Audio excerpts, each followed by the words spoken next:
to take nothing for granted, how to overcome obstacles, and that an extraordinary commitment of time and effort is required in order to reach goals and experience achievement. High school sports also encourage independence and self-sufficiency, attributes that are needed to be successful in life. It's natural for parents to love their children, and it's important to support them in as many ways as possible. With this in mind, here are 6 easy ways that you can be the MVP of your child's high school team. Number 1, attend your children's games as often as possible. Nothing demonstrates interest and involvement more than being there. And be sure to invite Grandma and Grandpa to come along with you. Number 2, cheer for all the kids on the team, not just your own. Here's a test for you. Do you know all the players on your child's team? Could you say hello to them by their first name?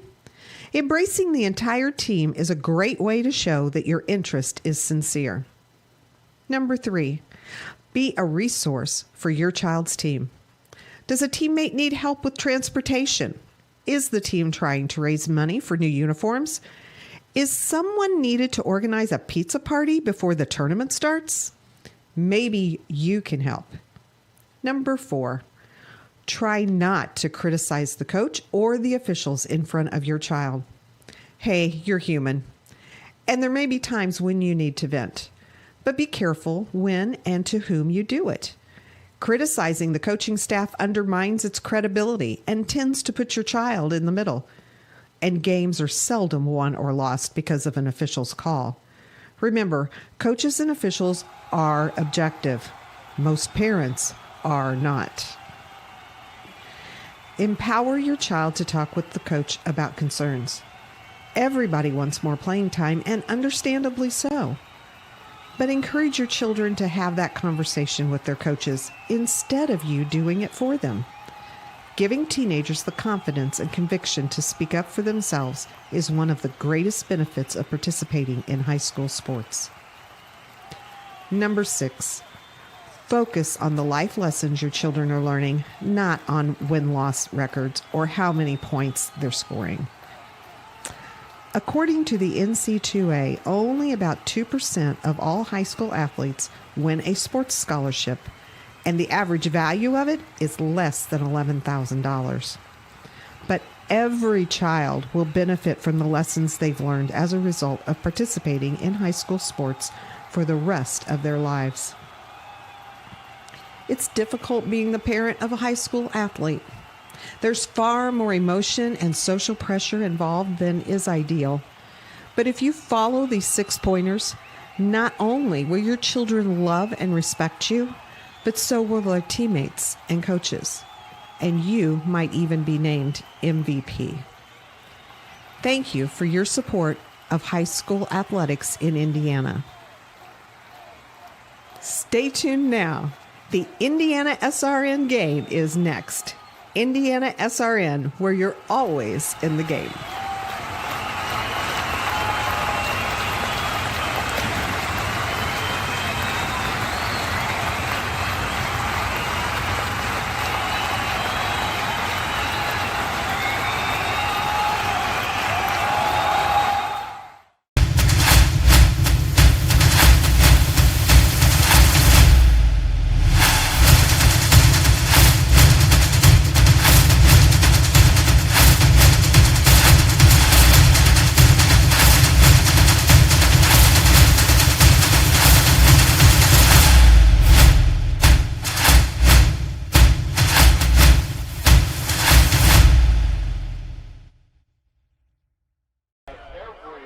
Welcome to Eagles football on Indiana SRN. You are looking live at Shenandoah High School tonight.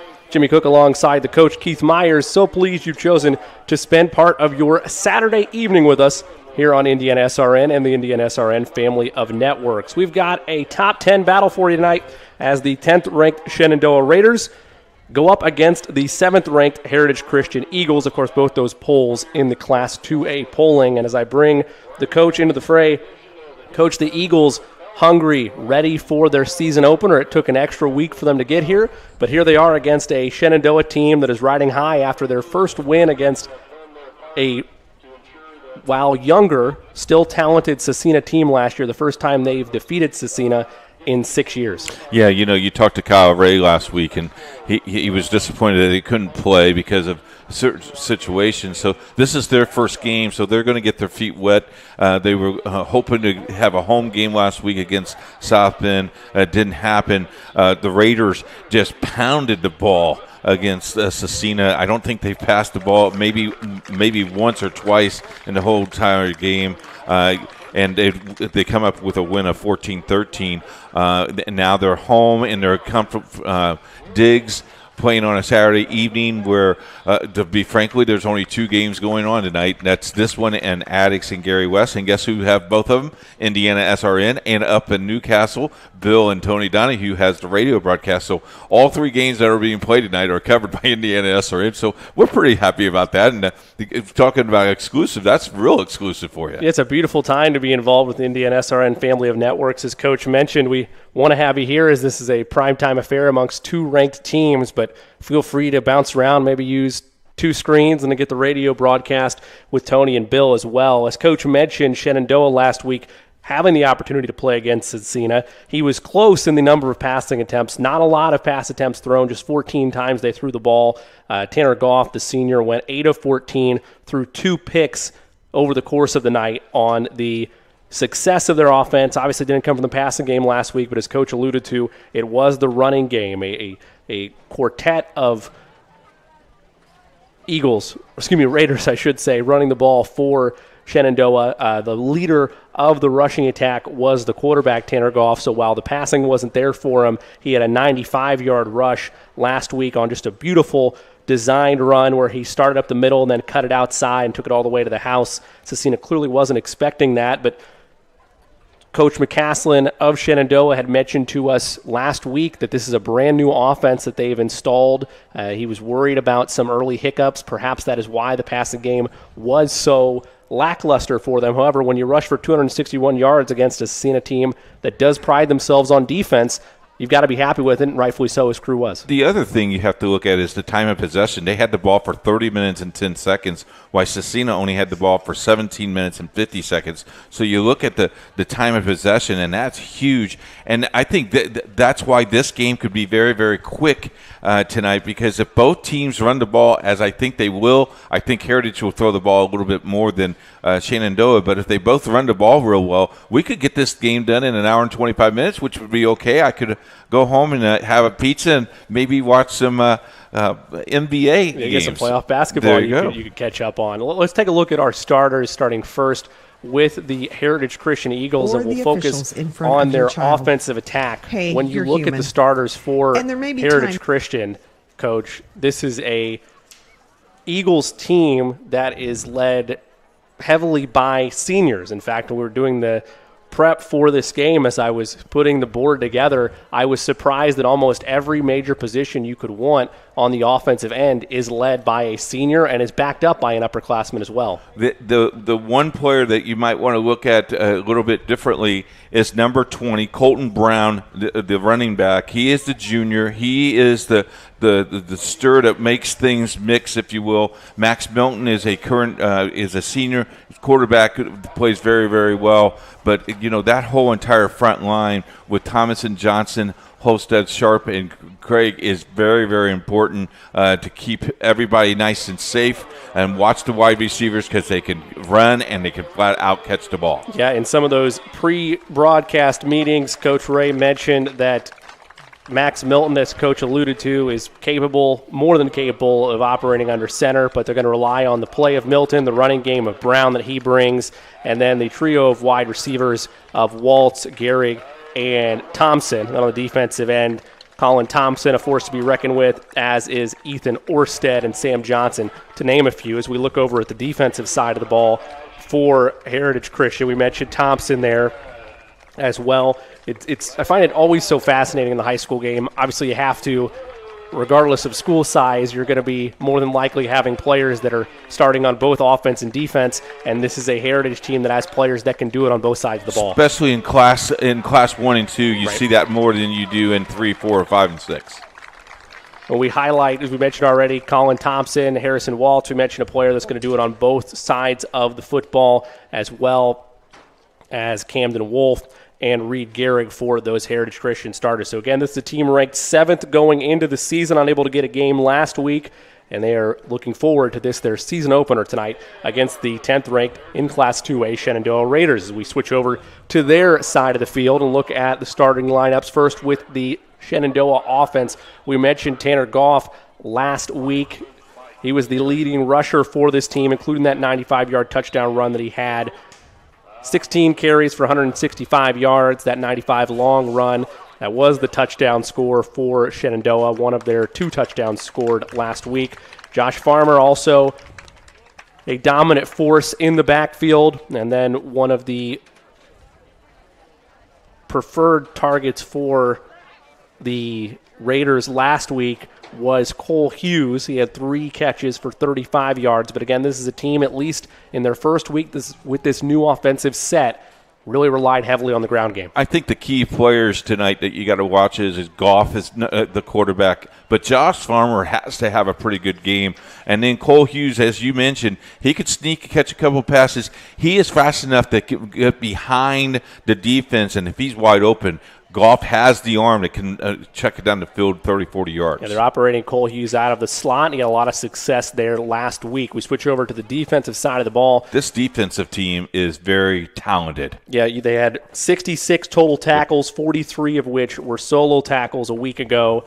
And then you look at, in general, what they were able to do, forcing 3 interceptions from Aiden Ray. It should be noted that the Cecina Crusader Jr. last night, no picks thrown for him. It was a much cleaner, crisper game.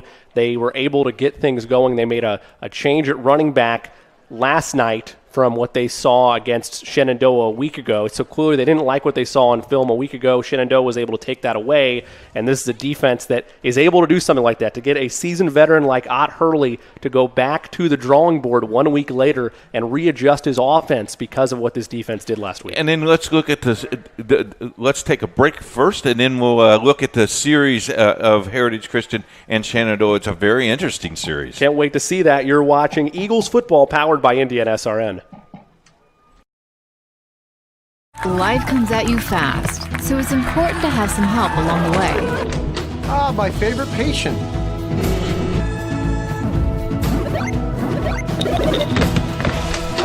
My favorite patient. When the dust settles, it doesn't always end as anticipated. Embrace the journey and care for the ones around you. My favorite patient. For everything else and every stage in between, My favorite patient. Methodist Sports Medicine is here for you. Did you know you could never miss a game? And you can talk about the game on and on and on. Subscribe to our YouTube channel, Never Miss a Game, or with pregame notifications, Indiana SRN, where you're always in the game. There's my first read of the mistake, and it's a 5-yard penalty. I'll take the candy jar, and I'll put $5 in it. Maybe add an extra 5 there. That was a script attached to that one. That that's right. Last year, Heritage Christian beat Shenandoah 48-7. The series is tied 1 game apiece. They have played this series many times, dropped it for a couple years, and have re-added it. This is the first time that Heritage Christian has been ranked 7th in 2A polls in a couple years. Shenandoah is used to the top 10 polls and very accustomed. Both coaching staffs have been together for 5 years for Heritage Christian. Coach Guy is 27-16. Coach McCashin is 26-10 in his 4th year. Both of them are in Sectional 38, so this is a treat. This is maybe a precursor of what sectional football might be all about. Also worth noting within this series, as Coach mentioned, they have dropped the series and restarted it a couple times since it began again as a home and home in 2018. We're dead even at 1 apiece. The home team won both of those games.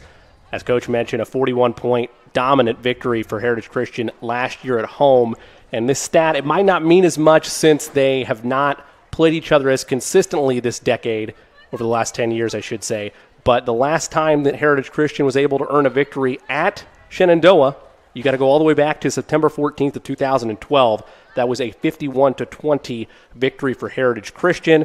They are on a one-game winning streak in this series, but Shenandoah has won 6 of the last 9 meetings when he dated all the way back to 2008. I will also tell you, Jimmy, a few years ago, this was a sectional final game, and it was the last play of the game where Heritage Christian scores to win, and that was the year they won their first state championship title.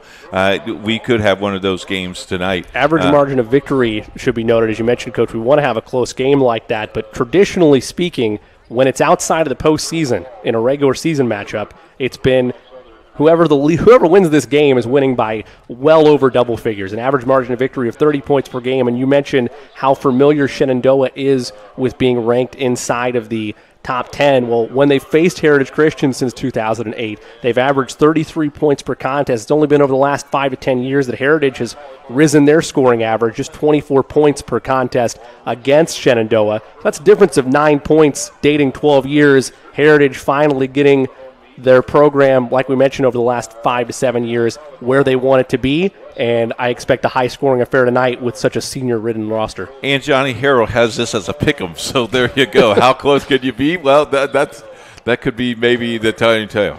We're going to step away. When we come back, we'll have more, and then kickoff of Heritage Christian versus Shenandoah shortly after. It's 7 versus 10, early Week 2 action. You're watching Eagles football, powered by Indiana SRN. Hey, it's Keith Myers from Indiana Sports Radio Network. Well, thank you that you're watching the game tonight on Indiana SRN. If you would like to know more information about Indiana SRN, send me an email, coach@indianasrn.org. As vice president of this company, we hope that you sit back and enjoy the game. It's Indiana SRN, where you're always in the game.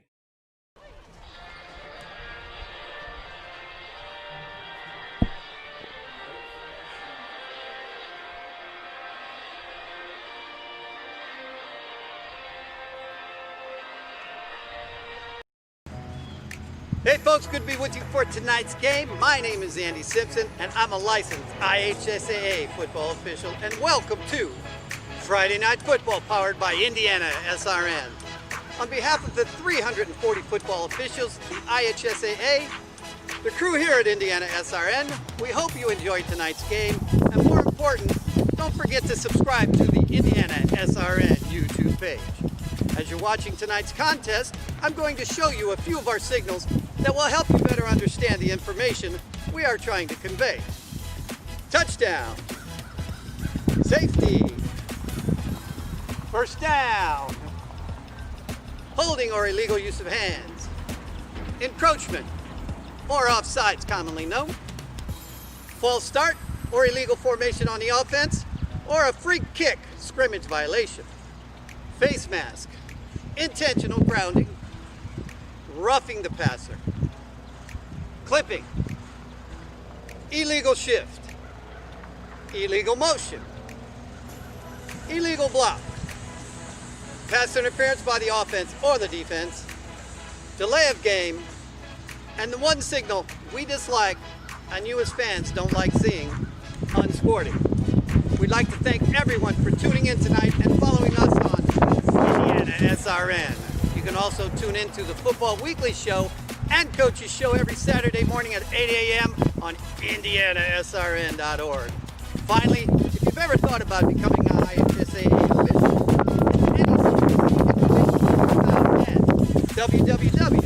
www.ihsaa.org and click on the Officials tab or call the IHSAA office at 317-846-6601.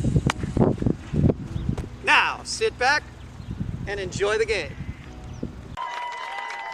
Welcome back to Shenandoah High School for tonight's 10 versus 7 matchup here in Week 2 of the high school football season between the 10th-ranked Shenandoah Raiders and the 7th-ranked Heritage Christian Eagles. As some of the pregame festivities still going on, as the captain's about to come to midfield, let's send it over for my favorite part of our broadcast. Time for Coach's Keys the Game. Coach. Well, thank you very much. For Heritage Christian, I do believe they need to get off to a quick start. They didn't play last week. They have to get off to a quick start. They have to hang on to the football because this is the first time they're going to get hit by somebody else than their teammate. And then they have to get good field position and then score.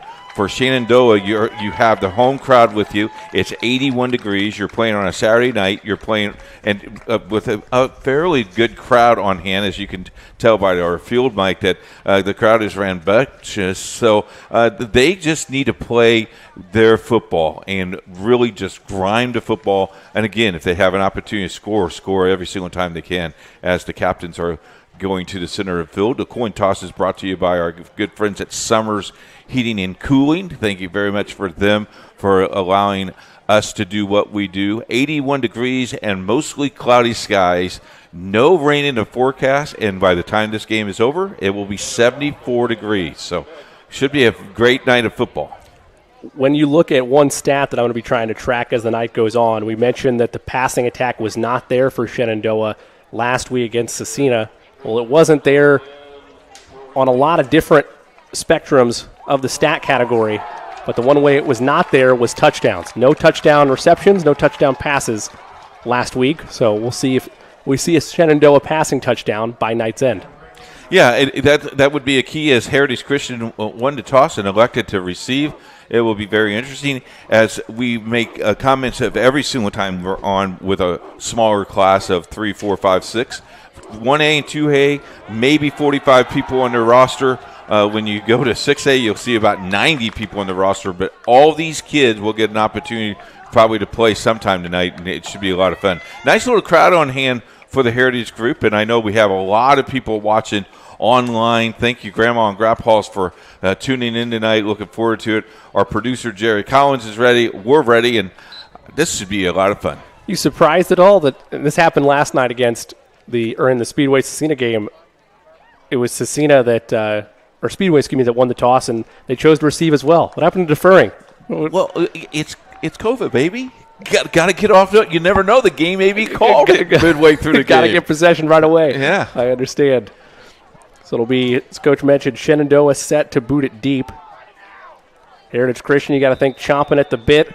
Have to wonder how rusty things will be to start off with, as this is their first week, even though this is week 2 of the high school football season. If I'm coaching football, onside kick right here. Right out of the gate. Yes, catch them sir. off guard. Well, they're just going to boot that one deep. We'll take a bounce and get behind the receiving core for Heritage. They're going to try to pick this up at the 15, and they're swallowed up just before they get to the 15, as that was scooped up and taken by Reed Gehrig on the return. So we'll get a first look at the Heritage Christian offensive attack. We mentioned we talked to Coach Ray earlier in the week. This is a roster that is full of experience on both sides of the ball, particularly at skill positions. The offense is very balanced. They like to run and pass the football. On the defensive side, plenty of strength and athleticism for them. Be 1st and 10 from they'll mark it officially the 13-yard line. Milton in the gun. Takes the snap. Pump fakes. Now a little bubble screen action that's caught for a gain of, call it 4. Defense did a nice job of reading that very quickly, as 52 James Stewart on the tackle and gained of 4 yards. So it would be second down and about 6. We will reference our yardage calls as generous or subject to change. We are here live at the Indiana SRN studios. A trio of technology put together by Jerry Collins and our entire production team, being able to bring you games from all over the state despite the COVID-19 pandemic, as there's a handoff up the middle, puts together a nice gain, bring up 3rd and manageable for Heritage Christian. So 2 plays in, not a lot of rust looking so far. It is very early, but crisp completion and a nice easy run play up the middle for a couple. Yeah, Colton Brown did a nice job. Going to be 3rd down, and I would say a long one, as you see the time, and good time of possession is going to be key here. Mm-hmm. Keeping the ball away from these 2 powerful offenses. We'll call it 3rd and 1. Operating the gun with 2 men in the backfield with him is Milton. Takes the snap. Gives to Brown. Brown's met, but pushes forward. I don't think he got there. I think he did. Think I so? think they're going to give it to him. Maybe they didn't give it to him. Oh, they are going to give it to him. Okay, first down. Move the chains. Wow. He made that call without doing. Yeah, he didn't glance at the markers. He just went on with it. I like it. The white hat rolling true. It'll be 1st and 10 for Heritage from their own 28-yard line. Milton in the gun. Looks right. Fires and caught. Whoa. Went to his big receiver. That was Garion Sharp. Sharp is 6'3" and 185 pounds, and he has hands like kid gloves. Unbelievable great hands. Seen them at practice a couple of times, and he goes up and gets the ball. That's a reliable asset to have in your receiving attack as the Heritage Christian offense humming right along so far.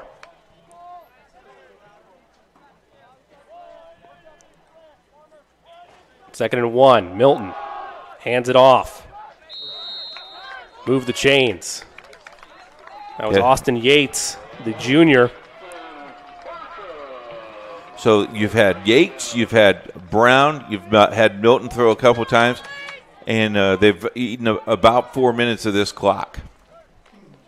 And that is what you can do on the offensive side of things, Coach, when we talked about it. You have weapons not only that can dominate the ground game, but can also take you places through the air. Yep, and if you could stay consistent the whole entire night, you're going to be very successful. Milton fakes the handoff. He wants to go deep downfield, has a man, and it's incomplete. Nice defense there. Great breakup that time by number 81, Andrew Bennett, the senior making the play for Shenandoah. Andrew went up and caught that ball, did a nice job, and did not even make contact. That's excellent. But you can see the cannon that Milton has. Like a rope.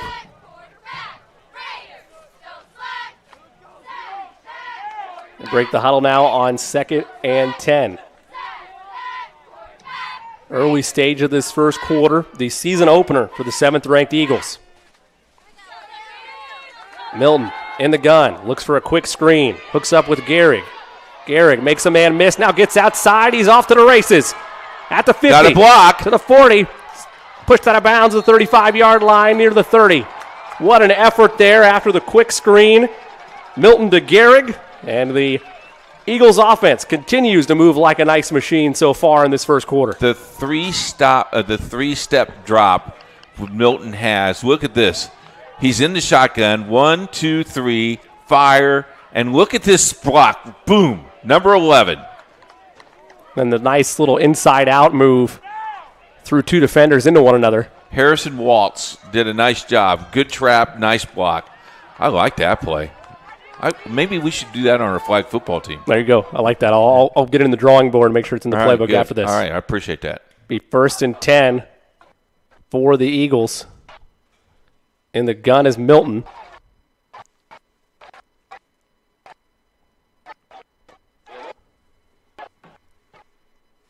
With 7:05 to go in this first quarter.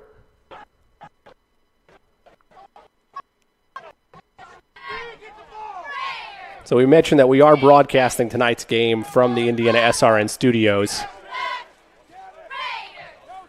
Every now and again there might be a bit of a freeze, but it will be 2nd and short as the Eagles get to the line.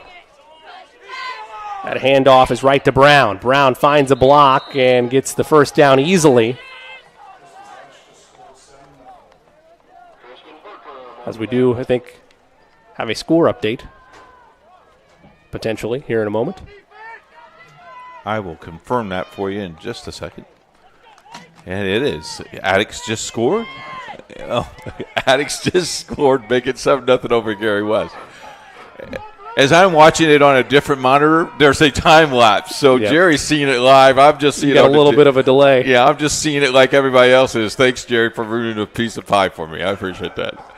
Gehrig on the bottom of your screen. He went after that. Look at this. This time they'll go to Waltz. Waltz tries to make a man miss, pushes forward, bumbling and stumbling to the 13.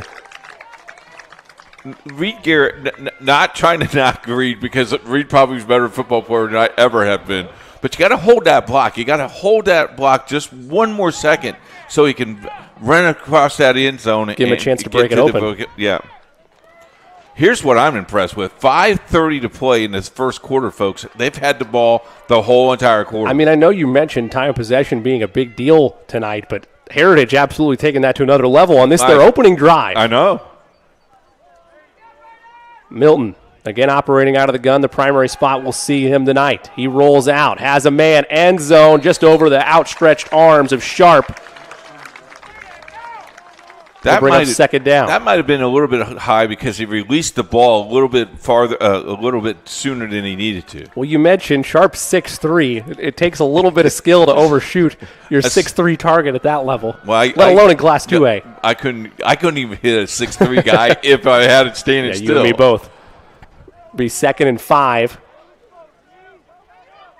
Can move the chains one more time before we're in goal-to-go territory. 3 wide receivers to the right side of your screen, 1 to the bottom of your left. Watch the trap for Brown here. Milton takes a snap, drops back, fires across the middle. It's caught for the first down right at the 3-yard line. Nate Thompson getting his name in the stat sheet. And 1st and goal now for the Eagles. And folks, never trust me. What I think is going to happen never will happen, so don't even trust me. You're trying to give Tony Romo a run for his money there. I saw the lineup, so I thought that might have been it. I didn't think it was ludicrous. I thought, all right, we're going to go. So 1st and goal with 6:07 left. That's the beauty of this Eagles offense. A lot of options at any point in time. 2 men in the backfield there with Milton. Takes the snap. Gives to Brown. Tries to get around the edge. He will, but there's a flag that might come back. You can't hold. Sharp knew it. Had his hands on his hips afterwards. I think Great it's going to be on him. Officials right there. Yeah, good call. That'll bump him back 10. And the first mistake of this drive for Heritage comes on 1st and goal. So that'll be 1st and goal from about the 13, I believe. I had him marked at the 3 for that drive. We'll see. It's close. Let's call it the 14. So 1st and goal from the 14 now. This drive of the umpire might be a little bit short. Could be. Appreciate that. I'm just trying to back you up. I know. Okay.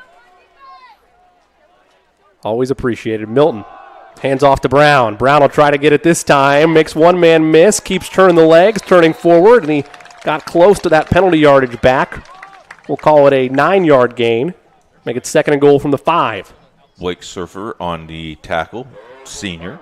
We talked heavily, Coach, about this Raiders defense, how dominant they were against Cecina, but that was a Cecina team that didn't know what they were doing in terms of their running game with 2 younger backs there, and then a passing game that is developed via the run game. This is an offense that is multidimensional, not as easygoing for them so far on this first drive.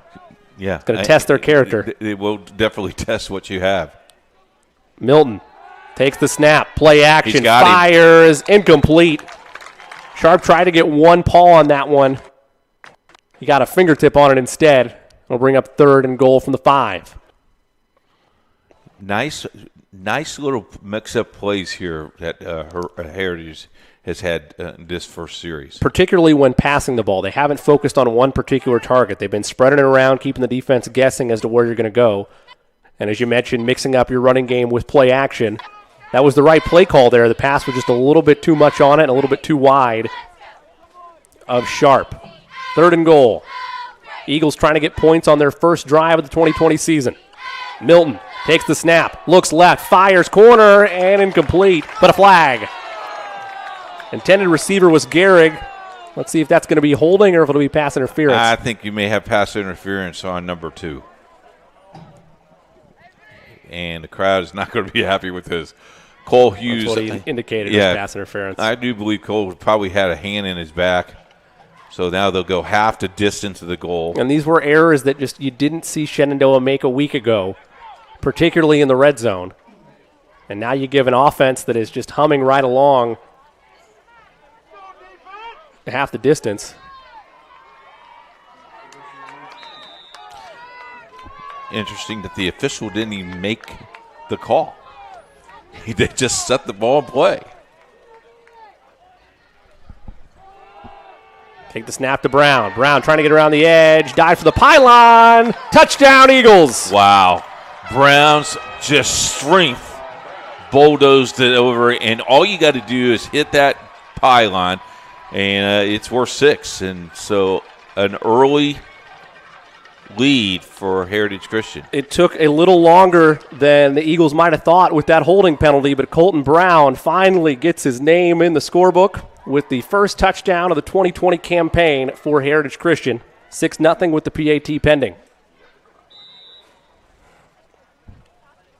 It'll be Caleb King, the 6'2 junior, for the point after try. This is a very important point, folks. We found out very quickly. Brown, your holder. Plenty of time. Low snap, got behind them. And all the way thrown back down there was King. So miscommunication there. The only bit of rust we saw with no week 1 contest for Heritage Christian comes on the point after try. 6-0 your score. We'll step away. More after this. You're watching Eagles football powered by Indiana SRN. There's no greater anti-poverty measure than to give a person a job. That helps them start to change that trajectory. Morales Group is a full-service staffing company that provides temporary labor in the Indianapolis, Central Indiana market. It was a challenge that was given by my father. He wanted me to give back much more than I had been. Then I realized that when he said more, he wanted me to see how I could give more. And it wasn't just in money, but in time and in services. And that's how the Morales Group was created. I started off at Morales Group as an intern. I interned for 3 years before going on full-time staff here. What I love most about Morales Group is that big family aspect. I come from a big family in Mexico, and since the company is continuously growing, I feel like there's always a new member of the family that I get to know. We're willing to give. We're willing to serve others, and we're not expecting something in return. Come talk to us. We would love to work with you.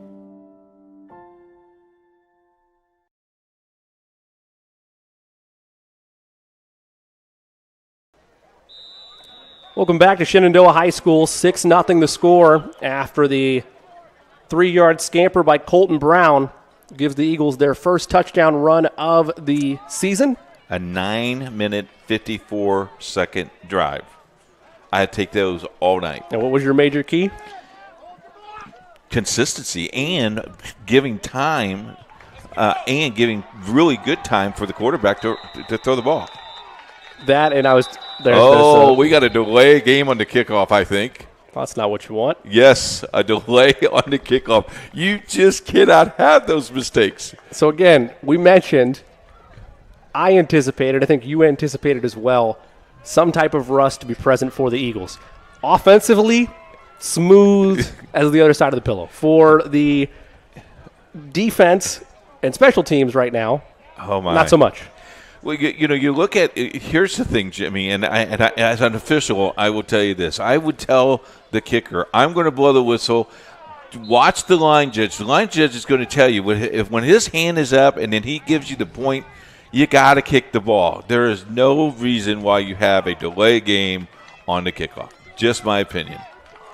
But we did, so here we go. No, and I would agree almost at every level, high school and beyond, any delay of game caused by the kickoff is inexcusable. As we await the deep boot from Caleb King. That's great coverage there by the Eagles.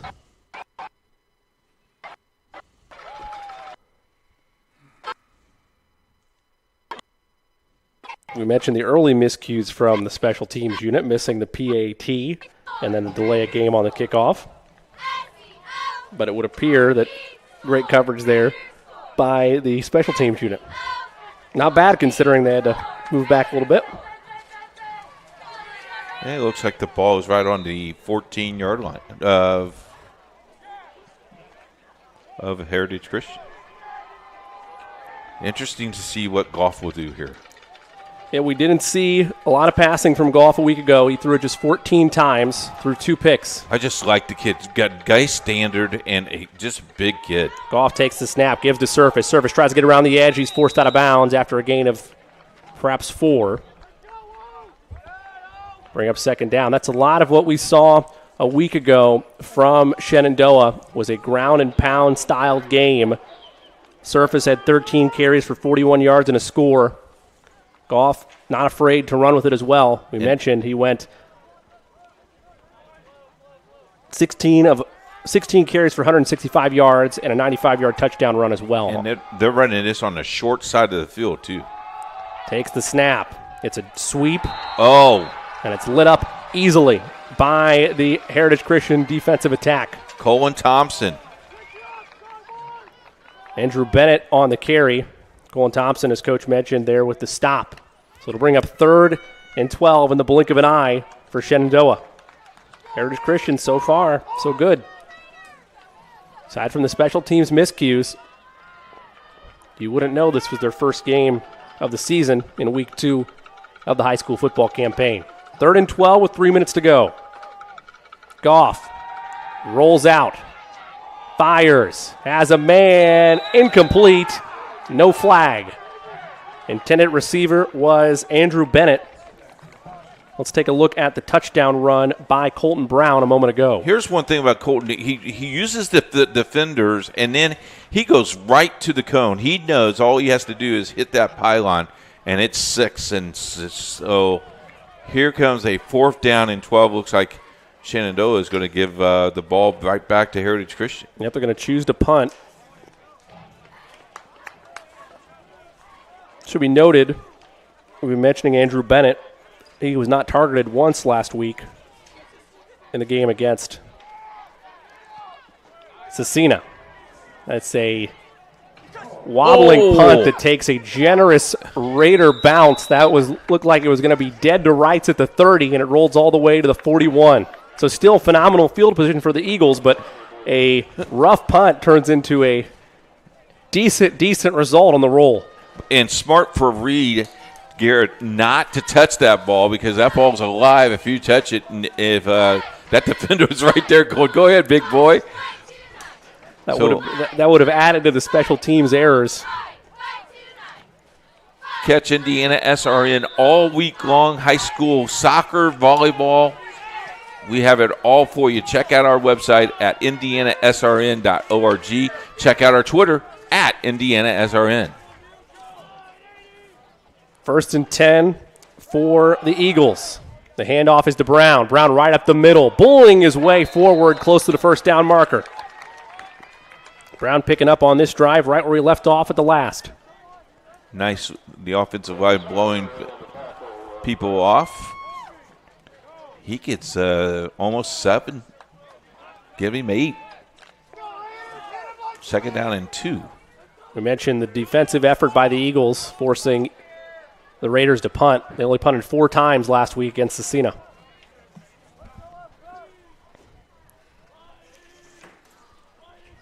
Second and 2. Give us to Brown again. He goes left side, cuts back to the middle. Ball is out, and the Raiders recover. First miscue of the day on the offensive side of the ball for the Eagles, and the Raiders offense gets a chance to redeem itself with under 2 to go in the first. And I tell you what he did, he made that move, and when he made that move, the ball was carried like a loaf of bread. They popped it out. Watch this really close, Jimmy. This is a great play. Now you just have to hold that ball. See where he's carrying the ball right there? Stripped right off of him. A nice move there by Josh Farmer, the senior, to rip it out. And let me tell you, he's probably the kid that's really worried about what's going on now. They need a defensive stop. He wants to make that up for his teammates. And the gun is Goff. He'll keep it himself. This is where he had that 95-yard run a week ago, and a flag is thrown near the line of scrimmage. I don't know if that's going to be a personal foul against Heritage or if it'll be a holding call against Shenandoah. I think he might have a holding here. We'll see.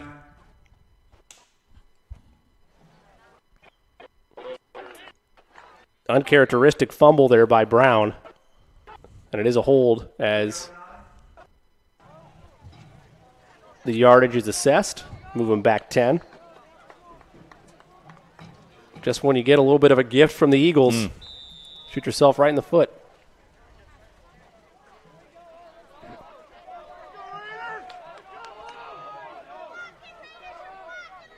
Two wide receivers to the far left side of your screen. The handoff is directly to surface.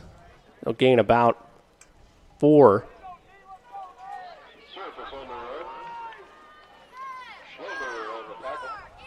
So you look at the lineup here and you see that Heritage are now, they don't set their defense until they come set to the line of scrimmage, and they have 4 guys in the box.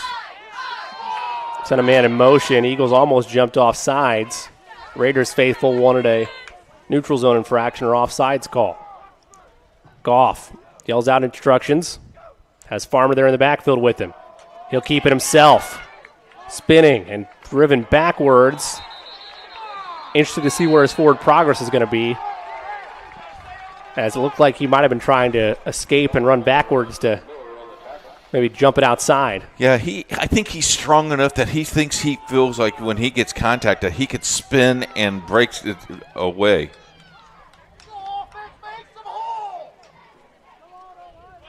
Be third down for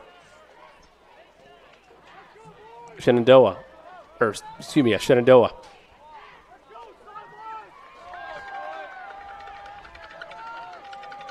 Out of the gun is Goff. Fakes the handoff. He'll go deep downfield for Bennett. Picked off and intercepted by Zach Schlomer. Basketball player. You know, we saw him all year during basketball season. So Schlomer with the interception. There you go. It's the first game of the night for us here. Went out and got that ball. That's great. That's a pretty good pass. Maybe a little short, but nice defense. And now ball right at the 50-yard line. And, you know, this is the third possession for Heritage Christian in this first quarter.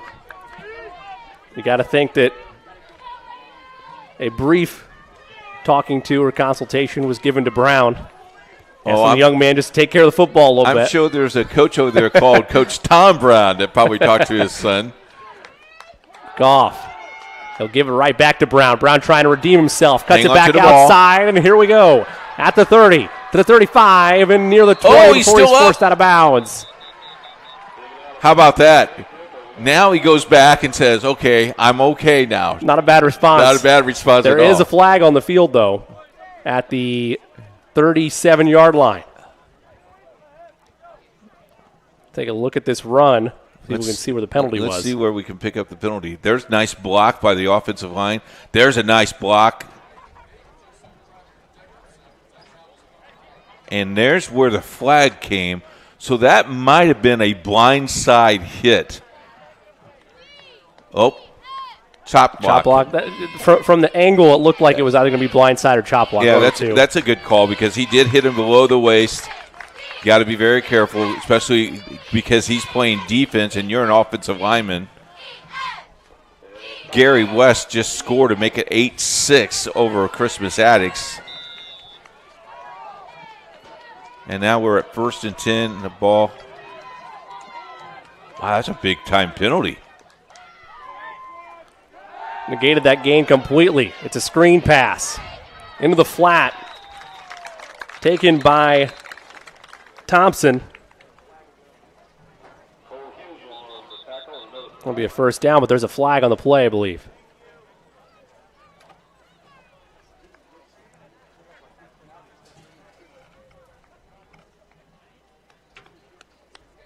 Sideline warning.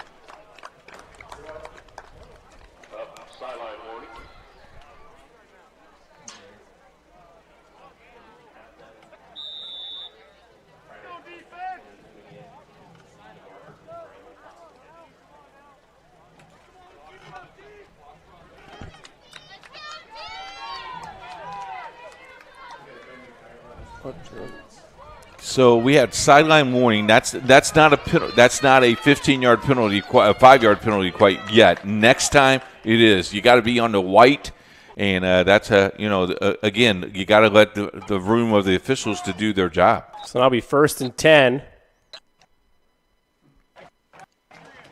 Ball on the 35-yard line.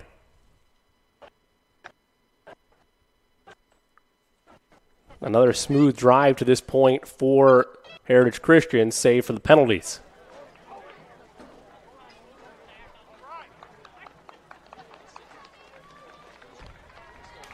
So again, we appreciate you rolling with us. That'll be the end of the first quarter of play. It'll be 2nd and 2 when we come back. End of 1, Heritage Christian on top of Shenandoah, 6-0. Stay with us, more after this. You're watching Eagles football powered by Indiana SRN. Life Centers offers love and compassion to all women and men who come through our 8 centers. The goal of this love and compassion is that we would not only save babies from abortion, but also transform lives and create families. The forms of this love and compassion are our services. All of our services are offered free of charge to our clients. To learn more about Life Centers, contact us at lifecenters.com or call us at 317-280-2635. Life Centers. We choose compassion.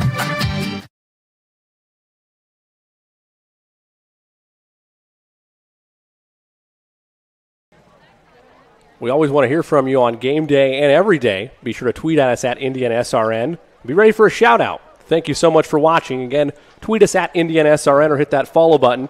And as always, never miss a second of the action. Go to youtube.com, search IndianaSRN, and click that red subscribe button to get notifications and more for all of our latest broadcasts. Start of the second quarter. Shenandoah High School, the site. Jimmy Cook alongside the coach Keith Myers here on our Indiana SRN studios on the northeast side of Indianapolis. Looks like we have some volleyball players over on that far side there in the far bleachers there as the Lady Eagles were off this weekend. Always nice to see, even during these times, fellow student athletes supporting one another across sports. Always is fun when we were able to go see Heritage Christian. A great turnout. Usually the football team's heavily involved there as well when the volleyball team takes the court. Yeah. Good to see it spread around. It'll be a 2nd and about 3 for the Eagles. Milton wants to go deep. Left side. That's a one-handed grab, but there's a flag. What a snag by Reed Gehrig, but let's see what the penalty's about. This is our 4th straight penalty.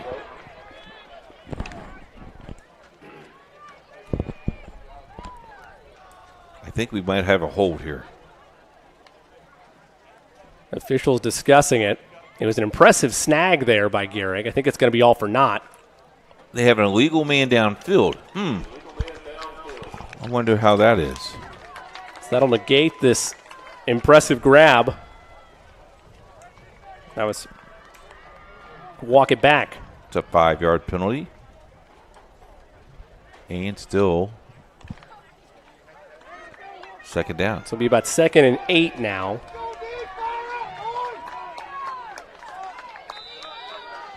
Call it 2nd and 7. In the gun is Milton.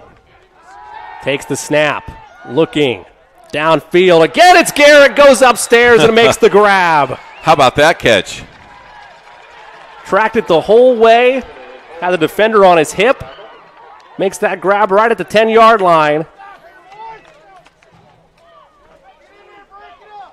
And puts the Eagles in great position to try to add on to their lead.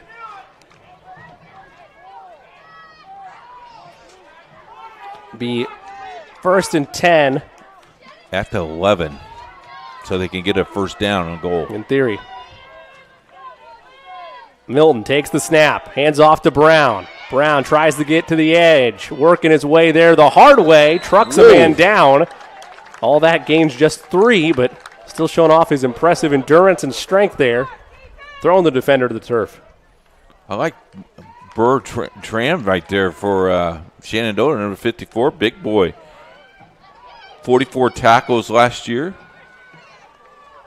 Nice little caught up with Brownie. The senior, not afraid of the contact, despite seeing his teammate get swallowed up.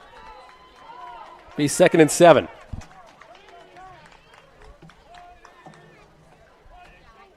Milton Fakes the give to Brown. Looks right, corner of the end zone, just over the fingertips of Sharp.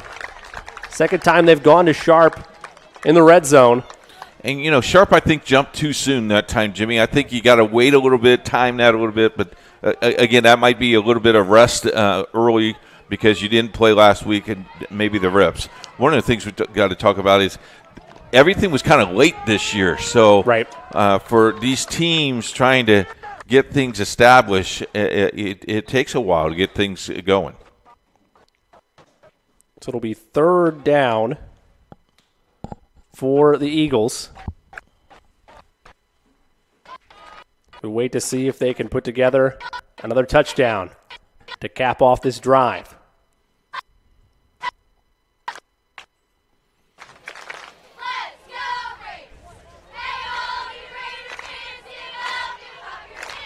And a timeout taken.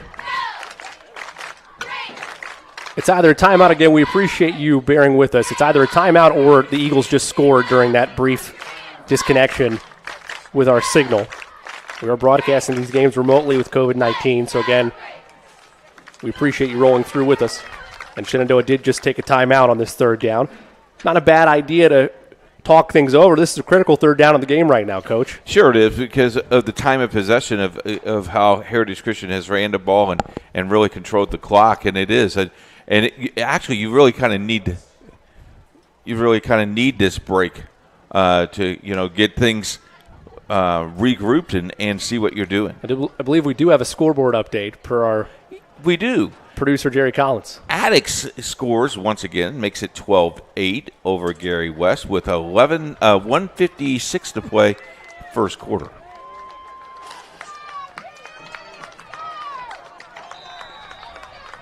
So it'll be 3rd and 7. I got the nod, which means I was right. Out of the timeout. That's always good. The nod means you're going places. The nod is good. Milton all by himself in the gun, something we haven't seen yet tonight. Receivers split out on either side. Throws over the middle, caught, touchdown Eagles.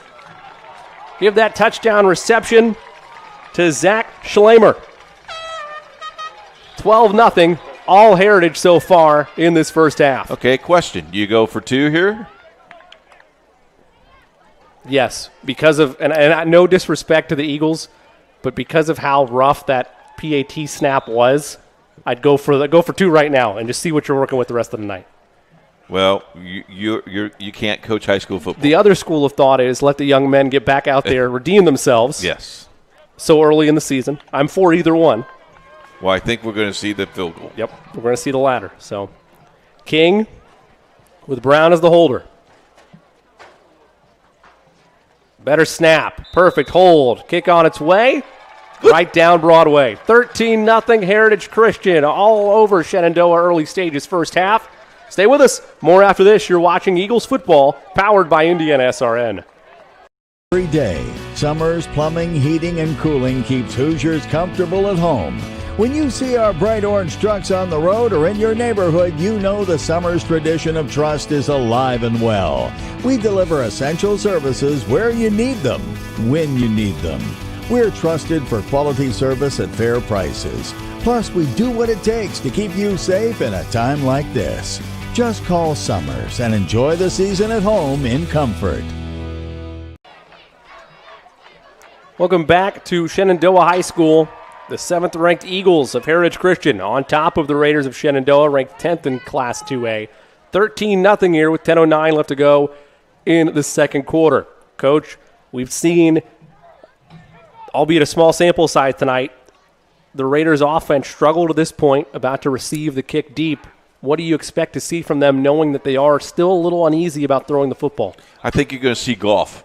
I think it's time for that young man, time for that senior to take some leadership and see what he can do. I tell you what, I don't think it's crucial that you score here, but I think it's very crucial that you take some time off the clock, and you do not want to give the ball back to Heritage Christian in good field position. And to give credit to Shenandoah, they have taken more chances and passed the ball more aggressively tonight. Just haven't been able to make the connection. That's correct. It'll be received from the 5 by Bennett. He's going to go east to west to try to get the edge, and he's forced out of bounds at about the 20-yard line. What did he do wrong there, Jimmy? as he zigzagged. Yep. Got to go. Here's the touchdown. Look at this. Nice catch, nice throw. Nice crossing pattern and textbook there by the Eagles. I'm all with finding a lane, but once you find the lane, you got to stick with it. Unless you have the speed to back it up, you can only zigzag around so many times. He started off nice, but then he went all the way to the outside and tried to cut it back in. Yeah, I know. And your blockers can only do so much for so long. And if you're a defender at that time, you use your sideline as your help, as you have a legal block in the back or a legal use of the hands against Shenandoah. So that just adds more to the frustration on the return if we're going to move him back further.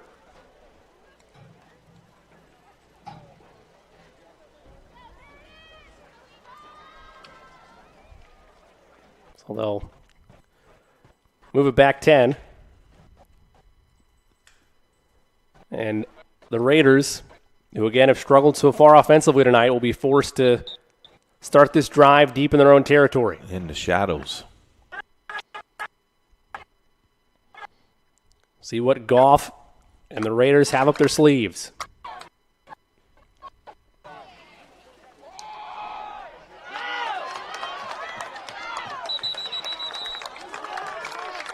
It'll be a nice play there by Josh Farmer.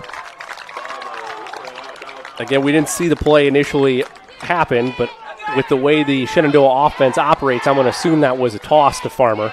He's the lead running back. Gets a lot of yardage there. What, 14 yards? At least.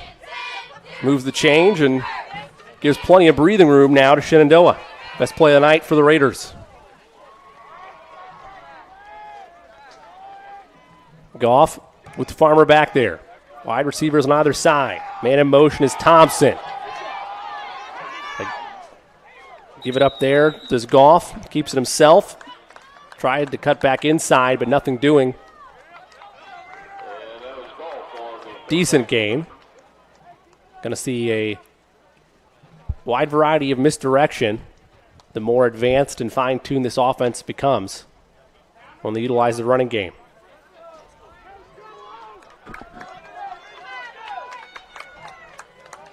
Second and 4. I think this is. I think Goff's going to keep this one. He kept the last one, and he'll keep this one as well. Tried to fake out the defense, has the first down. There you go. You're back on the board, sir. Quarterback draw. Yeah, nice little play. I saw the defenders gave him a window the last time, and he might have not have read it as well. They gave him the same look. Heritage Christian only playing 4 in the box, and everybody else is outside. I think that he just wants you to pass the ball. Goff. Reverse. Hands it off to Surface. Tries to get around the edge. He stepped out of bounds, they'll say. It almost, Coach, it's not quite, but the way that they're disguising it, it almost looks like they're giving RPO sets to Goff. Because good point. You have the receivers split out, and you're sending man in motion, and then on that draw, he could have just given it to Brown, but he saw that window that you mentioned and took it straight up the middle. We've yet to see the pass portion of RPO, but it's about what it's looking like out there.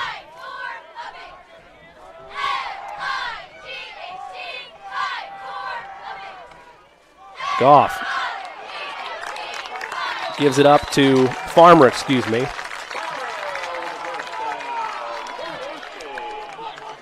I want to remind you, we're happy to broadcast tonight's game, but we hope you're never missing any of our other broadcasts. Never miss a second of the action. Watch as many times you like. Go to our YouTube page, search Indiana SRN on YouTube.com, and click that red subscribe button to get notifications about upcoming events. YouTube.com, Indiana SRN, hit subscribe. Indiana SRN, where you're always in the game. Yeah, we like to get that up to about 1,000 viewers. That'd be awesome. Always nice. 2 wide receivers on the right side of your screen. Goff keeps it again this time, tries to break it back outside, and a shoestring tackle there made by Ryan Miller, the senior defensive back. Nice game, though, as the Shenandoah offense now finally starting to come alive, Coach. Looks a little bit more like what we saw against Cecina last week. Very interesting how this possession is a little bit more scripted, it seems like. Goff sends a man in motion, gives to Farmer. Farmer tried to get around the 3 defenders, but was swallowed up after a gain of about 3. Was it enough for the first down? Let's see. Now they'll say not quite. He's going to be short a yard. We'll call it 3rd and 1. The crowd is in the game, though. You can you can hear them. Our camera is placed on the Shenandoah side, so you can hear the Raiders faithful cheering them on. Big 3rd and 1. Oh! Fake the pitch. Goff is swallowed up. Well read by the Eagles defense. And give the credit to Ethan Orsted. We talked about him as one of our players to watch for. Didn't bite on that fake pitch for a second, and now decision time for the Raiders.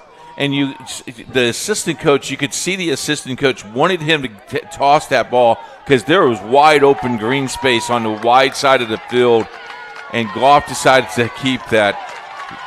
Well, the Raiders told us they weren't comfortable kicking unless they were on the inside the 30, so they'll go for it here on 4th and 3. Goff fires an out route. It's caught by Hughes to the 25. What a huge play by the senior. Hughes took that ball right away from Wolf. Watch this. Just a 50-50 ball that Hughes wanted a little bit more. Yeah, you got to go back and get this ball. He just went and he took that ball right away from Wolf. Good play. Stayed in bounds, got some extra yards. Keeps the drive alive. Give credit to Wolf, though. He ends up coming back and making that tackle. And a sack, or a loss, I should say, on the pitch, registered by the Eagles. Now it'll be 2nd and long. I believe it'll be 2nd and 14.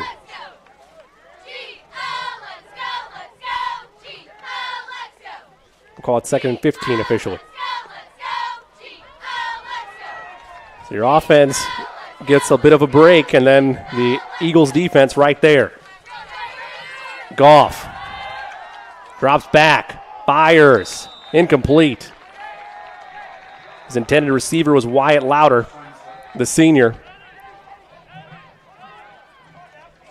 Goff would like to have that one back. I think he got rushed a little bit. I think he would like to have that ball back.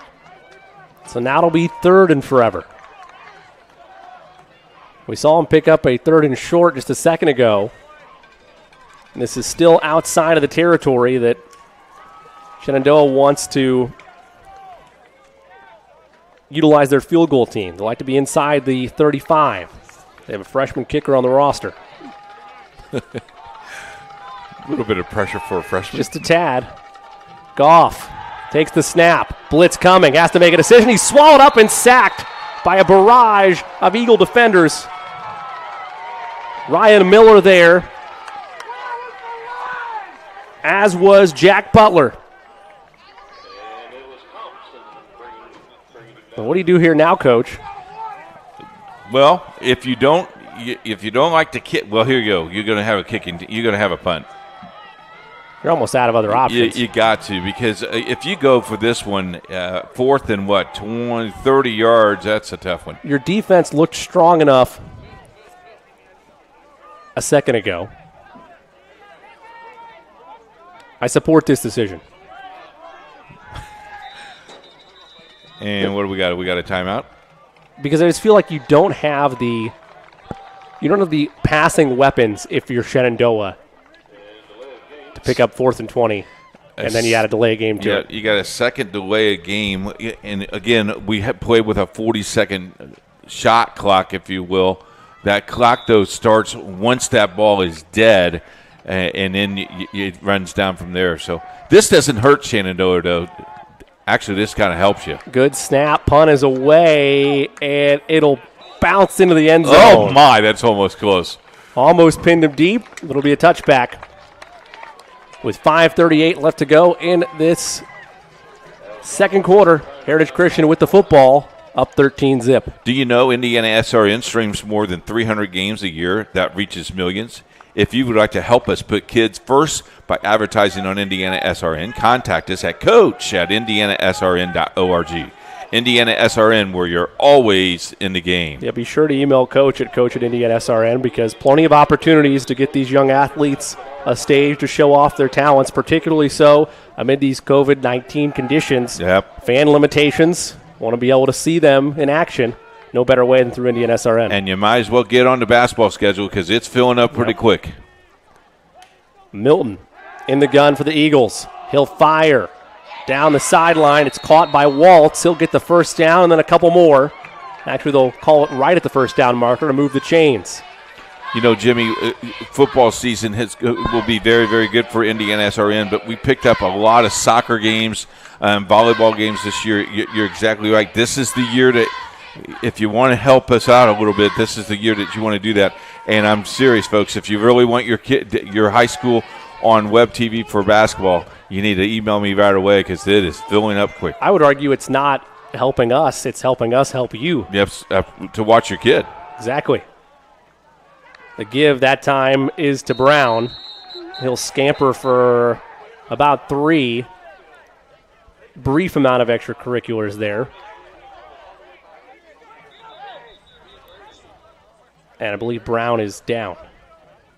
No, he just got the wind knocked out. He's back up. And they're going to actually call that, I believe, a gain of 5. Yep. So more than we initially thought for Brown. And a flag is thrown. Now we got a flag. 7th flag of the night. And I think you might have an unsportsmanlike contact. Was contact. Chatter from the front line of the defense for the Raiders? I think you got a little bit of chippiness going on. Yep. You know the way officials operate better than anybody. To me, there's a certain demeanor as we take a look at that 4th and 3 here for a second. No points out of it, but again, just an impressive play made there by Cole Hughes, ripping that ball away. But I was mentioning, you could tell the way that the official threw that flag, that it was something that made him unhappy. Yeah, he was a little disgusted. Yeah, a little disgusted. It's not a holding call the way that's thrown. As we talk about, and early in the game, you saw the official go over the rules, and one of the things that they don't want to make that call. They do not want that sporty contact. So move it up 15. Be at midfield. Quick screen. Gain of about 6 there by Nate Thompson. Unofficially, 5 minutes to play this half. Coach, I've really been just impressed, surprised, you name it, with how smooth Heritage Christian has looked. They're as good as advertised so far in this top 10 battle. Yeah, considering you didn't play. And here's the other thing, Jimmy, that we haven't really talked about. Week 3, they're supposed to play Garin Catholic. That game is not going to be played. So they're hoping to get a game for Friday night so they don't have another game where they have to be off another week. Milton hands it off to Brown. He's got some space, dragging a tackler to the 29-yard line. Make that the 31-yard line, rather, where he'll be marked after the tackle. And this reliable ground game for Heritage Christian, a huge asset to have, especially late on the game clock in this first half, able to just milk away any opportunities that Shenandoah might want heading into the halftime locker room.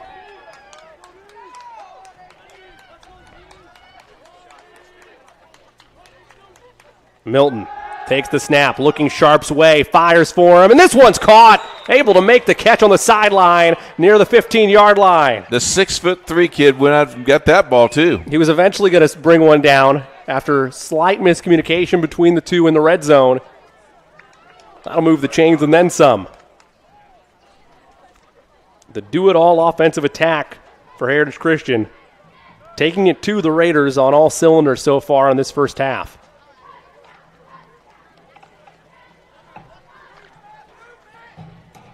Stay with us at halftime. We'll have some scores for you and a lot more. We'll have a live look in for the Gary West game as well. Handoff is to Brown, continuing to turn those legs. How about that? A new feature on Indiana SRN where you can go Some into live look-ins. Live look-ins. I like it. That's awesome. I'm glad they don't have a studio cam for us. We don't need a live look-in here. No, we don't need a live look-in not at all. necessary.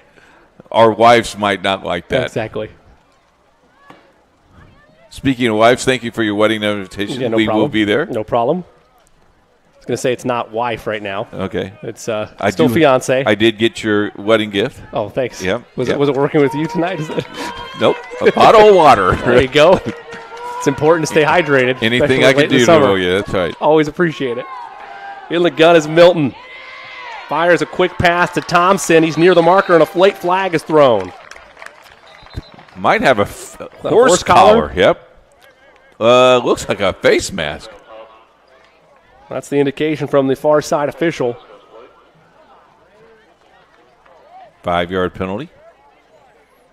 If it's a unsportsmanlike, it's a 15. If it's incidental, it's 5. So it looks like they're going to. Well, he signaled personal foul, but then the line judge said 5. So we'll see. They did make all 5. Okay. So first and goal here for the Crusader, for the Eagles. Eagles. It's okay. Sorry, I've been there myself. Had many games this week. Milton gives to Brown. Brown cuts back. He'll walk it into the end zone for the touchdown. 19-0. All Eagles. Brown his second touchdown of the game. Now this is where I would go for 2, Jimmy.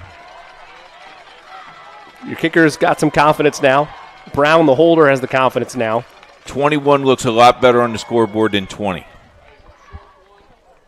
There's just something sweeter about it, I agree. But we have the tee out on the field. Yep. So that's why Coach Ray coaches and we broadcast exactly. the games. The rules are well established. Exactly right. Addicts leads Gary West 18-8. Plenty of time for King.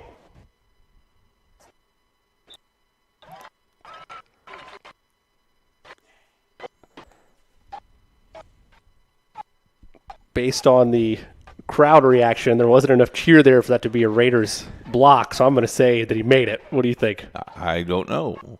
We'll find out here. I want you to guess. I don't. Okay, they made it. I'm using context clues. Context clues are right. 20-0, Heritage Christian. 3:02 left to go, second quarter. We'll be right back. Eagles football powered by Indiana SRN.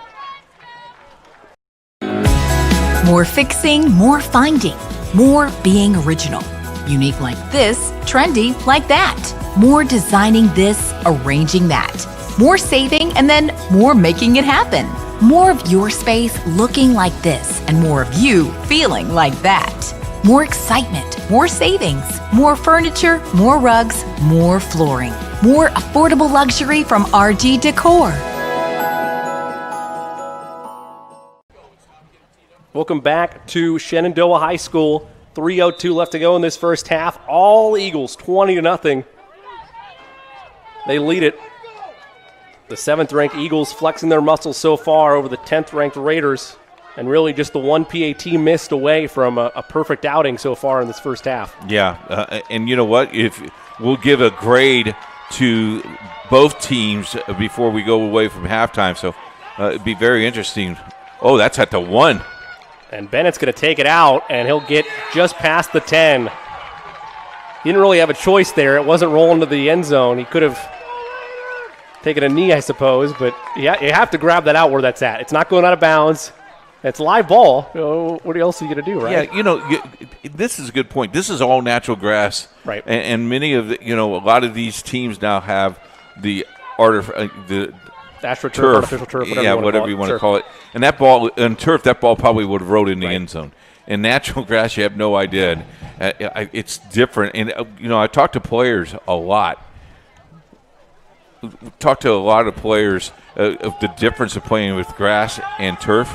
They love the turf, but they really like the grass because it's a little bit safer for them to land. Goff in the gun, and he'll carry it for about 2. Back in the day, we didn't have AstroTurf or anything. Well, we had concrete we played at Cecina High School. Kid you not, we had a cement slab in the middle of the 50-yard line covered with dirt.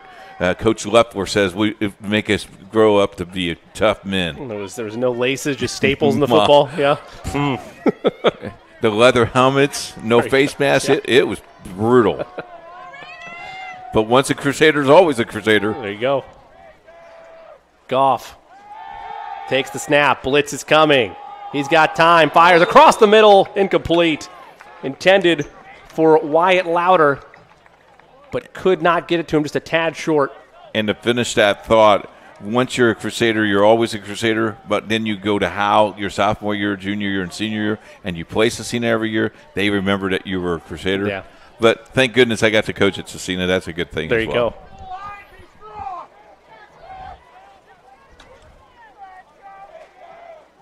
Be 2nd and 9. Goff to Bennett, incomplete. Great defense there by the Eagles. Well, we're very happy to be bringing you all the action here on Indiana SRN. And Indiana SRN as a whole is very excited to be a part of the success of the Eagles.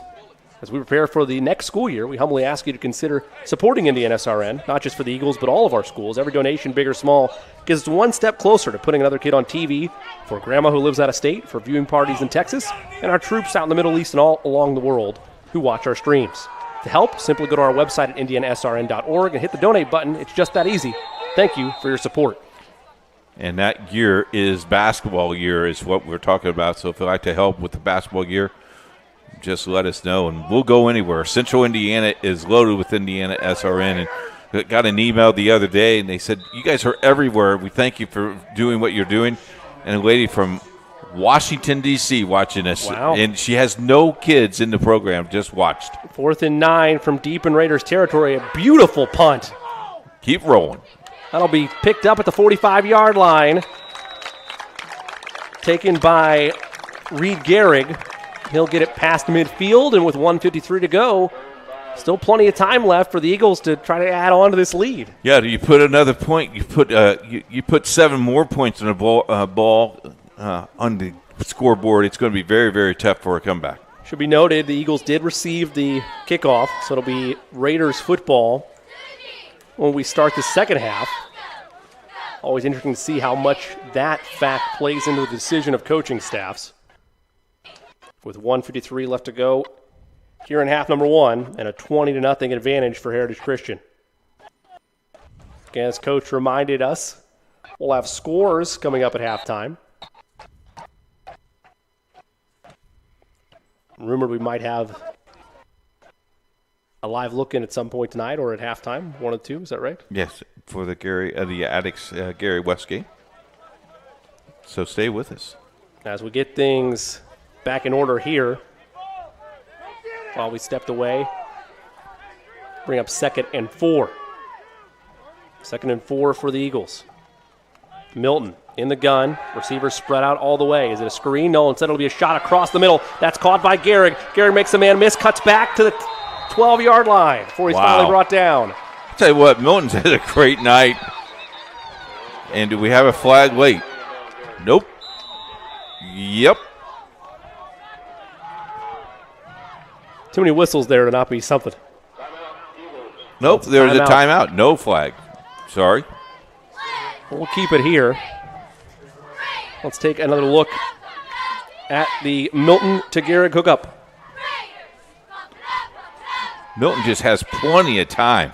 Sets, throws. Look how he hangs onto the ball. And credit to Milton, too, the delivery, but also he took the defenders with his eyes. He looked at that screen option to Brown first for just a second to get him to bite that way and delivered it right over the middle. Indiana SRN will bring you high school volleyball on Monday, August 31st, as Heritage Christian travels to Tri-West. On Tuesday, IPS.TV premieres on Washington at Addicts for volleyball. IPSathletics.tv. Covenant Christian takes on Heritage Christian on Tuesday. Wednesday, Speedway and Covenant Christian. On Thursday, Addicts and Tech for volleyball. and Friday, a load of games. We'll go over that with you in just a few minutes. It'll be 1st and 10 for the Eagles. Milton with Brown there. Hands off to Brown. Brown goes around the right side, trucks another defender. My goodness. The upper body strength there from Brown. He sent Surface back a solid 3 yards. And a move the chains, I believe. And another timeout by Heritage Christian. I want to remind you that while you're in the action tonight, there's plenty more action on the Indiana SRN family of networks, and no better place to find those games and all of our archive games than by going to our YouTube channel. Go to youtube.com, search Indiana SRN, and watch more than 700 archive games, and of course our live broadcasts as well. Subscribe today. Go to youtube.com, search Indiana SRN, click that subscribe button, make sure notifications are turned on, and be on your way with Indiana SRN. Let's take another look at that last play. And I believe this is the delivery to Gehrig. Again, he fakes with his eyes over to Brown, gets the defender stopping for just a second, and delivers to Gehrig, and he does the rest. Unofficially, 39 seconds to play in the first half. Brown will be right next to Milton. 2 wide receivers on either side of your screen. Milton takes the snap, looks over the middle, caught, touchdown Eagles. Tell you what, that's a dangerous pass for 2 reasons. Your defender's wide open, catches that ball, and you notice he covered himself up really quick. Number 2 is there was a little bit of pressure there, and Milton just threaded the needle. Harrison Waltz with the touchdown grab. The senior, his first on the year. And a point after try can make this 27-0 Heritage Christian. This is a very strong team. Ranked 7th in 2A. For good measure. Brown the holder. Good snap. Kick is up. Kick is good. 27-0. All Heritage Christian. We'll keep it here with 35 seconds to go as the Eagles starting to flex on the Raiders in this first half. Our friends at Newcastle has the Newcastle Tinley game. Newcastle leads 29-0 with 4 minutes to play in the fourth quarter. It looks like Newcastle will go 1-0 and Tinley will go 1-1 on the year. Newcastle is one of those teams that canceled about 4 o'clock last Friday afternoon, and so they're playing their first game of the year. And I tell you what, now that the college football is probably not going to be playing a lot, Jimmy, I think a lot of ADs now will be looking at Saturday afternoon, mid-afternoon, or evening now to fill that build. Well, it's unique in particularly in this state, right? Because as of right now, at least the reports that I've seen, ACC still planning on going. Notre Dame a part of that conference this year. So Notre Dame is going to be your prime of all the Power Fives, your prime location in the state with, as you mentioned, Big Ten, as of right now, looking like they're not playing. No Indiana to compete with, no Purdue to compete with. Plenty of opportunity to make Saturday games a reality for these high school students. That's right. That kick is away and fielded at the 10-yard line, taken to the 20, now the 25-yard line, makes a man miss to the 30, out to the 35, finally brought down at the 40-yard line. An impressive return there by Cole Hughes and a flag late. A little bit of chippiness, a little bit of talking. Well, if you're Heritage Christian, this is the last thing you want if it's against you. Yeah, you just don't. Just play the game. You have a 27-point lead comfortably in hand. About 30 seconds or so, probably less than that in this first half. All indications this is going to be on Heritage Christian. Let's see. No, excuse me. It's on Shenandoah. Oh, wow. Read the body language completely wrong there. Yeah, we did. And the fans are not going to like that. So now they're going to march him back 10 yards here. As the lights just came on here at Shenandoah. So Shenandoah is going to get the ball to start the second half. I'd like to think your play here is just a simple handoff and hope something breaks, a regroup for the second half. Right. I think you're That's a good point. Goff takes the snap with Farmer in the backfield. Hands off to Farmer. No, he keeps it himself and is swallowed up by 3 Eagles. And that might be your final play of this first half. Let's see. Miller on that play. Very interesting. And we'll get at least 2nd one more. down and 9. They're rushing.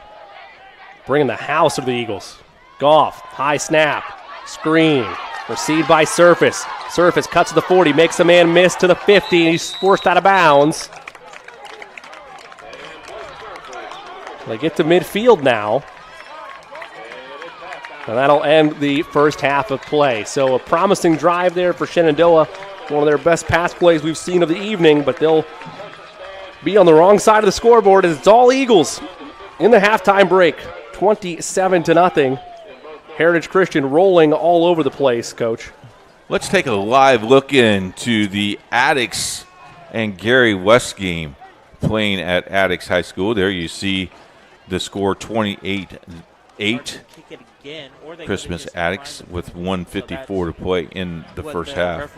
Addicks is, of course, in their green with, I love the stripes, the pants. Oh, those are very nice. Oh, aren't they sharp? Big fan. There's a regal element to the green and the gold. As Christmas Addicks had a very good season last year, and their opponent next week is the undefeated Covenant Christian Warriors, as the Warriors put it on Rushville last year. So very good, interesting game. Good early test next week for sure for Christmas Addicks, and it's really been nice to see as Indiana SRN has continued to expand, giving plenty of love to our IPS schools. And with them only having their own network powered by us, that's a good thing as well. Here's a launch. It's a deep shot. Would have been right in the breadbasket, but overthrew his intended receiver. So, the IPS family of networks with Shortridge now, Addicks, Tech High School in Washington, all 4 of those schools on our network. We're very excited, and we are very thrilled to have them part of our network. We'll be doing football, volleyball, as we talked about volleyball, the season, and then also a load of basketball. And the favorite thing that you love, the City Alliance semifinal and final, has always been a tradition, and we've been with the City Alliance now. I think this will be our 7th or 8th year. Is that right, Jerry? As he nods for me, and it's just been it's just a blessing. Yeah, one of my favorite events is those City Alliance tournaments. Such a fun team last year for Christmas Addicks in particular. Oh, it was fun. Double overtime game, could be better. High snap. And a moon ball of a punt. It'll be downed at about the 45-yard line. Well, we have a second before we step away. I know we're going to dive deeper into these grades, but what's your letter grade, without explanation, for each team? I think Heritage Christian is probably a B-. Okay. For Shenandoah, I think Goff is trying to do too much as a player. He'll get their offense will run. I give them about a C. I'm going to go a C- to Shenandoah. Maybe I had the bar set too high for them after last week against Cecina. For Heritage Christian, I'm giving them an A-. The only reason they didn't get the A was that botched point after try after their first touchdown. We're going to stay here for one final play. When we come back, we'll have the halftime show. I love this live look in. This is very nice. Good added element. Props to our producer, Jerry Collins. There's a shot deep downfield that's picked off and intercepted. So that will conclude our initial stages. Stay with us. We'll have more after this, including the halftime show. Cecina on top. Heritage Christian on top. There we go. Crusaders and Cecina in the mix. Eagles on top over the Raiders. Back after this. You're watching Eagles football powered by Indiana SRN. Every day, Summers Plumbing, Heating, and Cooling keeps Hoosiers comfortable at home. When you see our bright orange trucks on the road or in your neighborhood, you know the Summers tradition of trust is alive and well. We deliver essential services where you need them, when you need them. We're trusted for quality service at fair prices. Plus, we do what it takes to keep you safe in a time like this. Just call Summers and enjoy the season at home in comfort. More fixing, more finding, more being original. Unique like this, trendy like that. More designing this, arranging that. More saving, and then more making it happen. More of your space looking like this, and more of you feeling like that. More excitement, more savings, more furniture, more rugs, more flooring. More affordable luxury from RG Decor.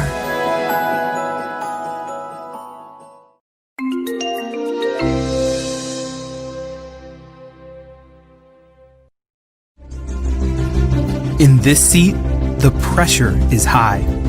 And for this season, this is your seat.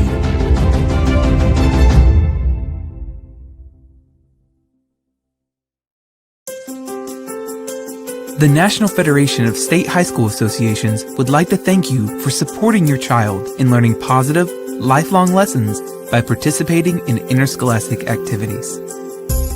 As a parent, there are many feelings and emotions that you will experience during your student's participation in interscholastic activities. While watching your student participate, you can experience the entire emotional spectrum, from sheer joy to utter disappointment. At the same time, for students who are motivated to be part of a team, it can be an enjoyable and rewarding experience for everyone. Sitting in the parent seat requires thought and discipline. It is not an easy seat. The parent seat is a place where you and your student want to create enjoyable memories, not experiences filled with inappropriate language or unsporting behavior. The one who suffers most from these experiences is your child. Negative parent behaviors can be embarrassing to your student and damaging to your relationship as their biggest fan. This is the last thing you want. Here are 10 suggestions to help you with the emotions that arise in the parent seat. 1. Develop an awareness. Recognizing that you may be part of the problem in the stands is the first step to addressing it. This in itself can be challenging, as typically you are the last one to know if you are part of the problem. 2. Understand the benefits. Recognize the benefits that participation in interscholastic activities provides your student. Interscholastic activities provide a platform that promotes fitness, the opportunity to be part of a team and community, can improve your students' confidence, and provides an opportunity to learn new skills and improve current skills. 3. Embrace the growth and development of your student. By participating in activities, your student will have many opportunities to learn life lessons that will help him or her as they transition into adulthood. Taking a hands-off approach at times can be difficult for parents, but also rewarding for both the student and the parent. It can allow the student to gain confidence and independence to deal with their own obstacles.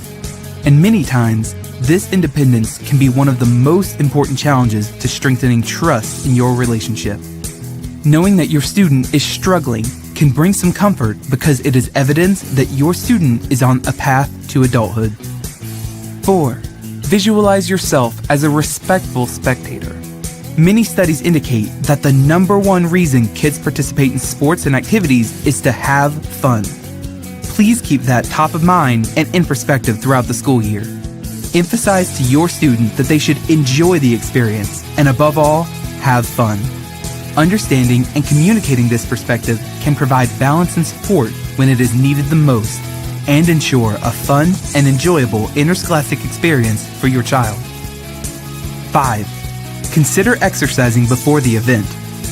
Exercising doesn't necessarily mean a 60-minute workout.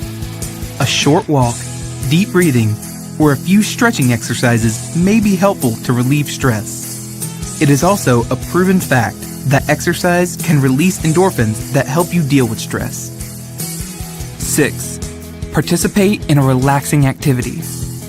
Find something that you enjoy doing, such as reading a book or listening to music before the event. Relaxing before a game, competition, or other event may help provide a positive state of mind as you prepare to watch your child participate in their activity. 7. Take a break.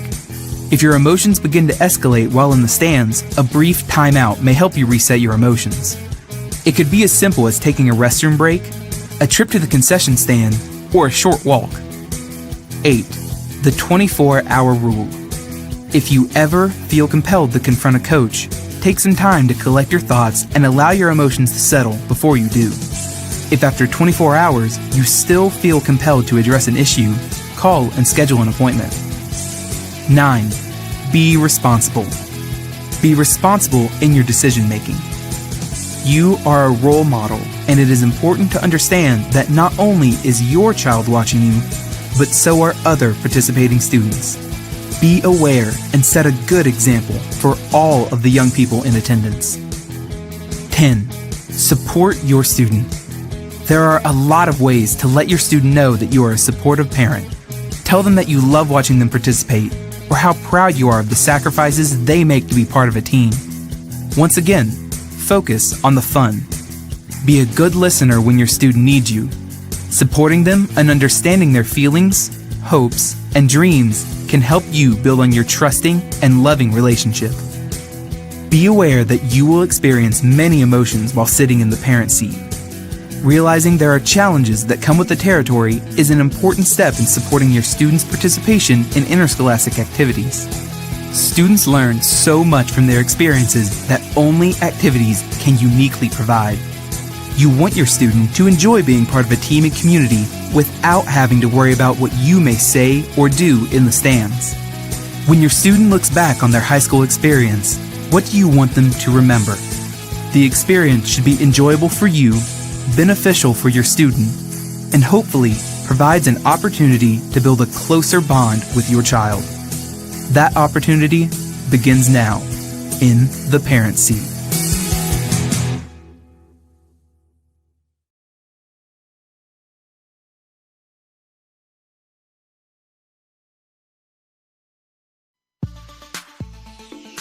Hey Mom and Dad, make me proud today. I'm playing a sport I love. I'm probably not going to be pro, or who knows, I may not even play in college. It's a game I love, and my teammates in our community want you to show good sportsmanship. Rude or verbally abusive behavior will not be tolerated today. Instead, cheer loud and be proud of our performance. Be a good role model, and please have fun watching us play. Thank you for practicing good sports momship and sports dadship today at my game. There's no greater anti-poverty measure than to give a person a job. That helps them start to change that trajectory. Morales Group is a full-service staffing company that provides temporary labor in the Indianapolis, Central Indiana market. It was a challenge that was given by my father. He wanted me to give back much more than I had been. Then I realized that when he said more, he wanted me to see how I could give more. And it wasn't just in money, but in time and in services.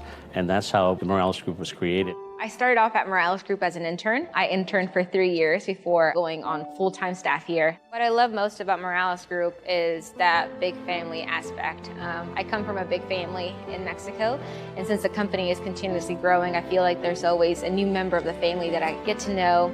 We're willing to give. We're willing to serve others, and we're not expecting something in return. Come talk to us. We would love to work with you.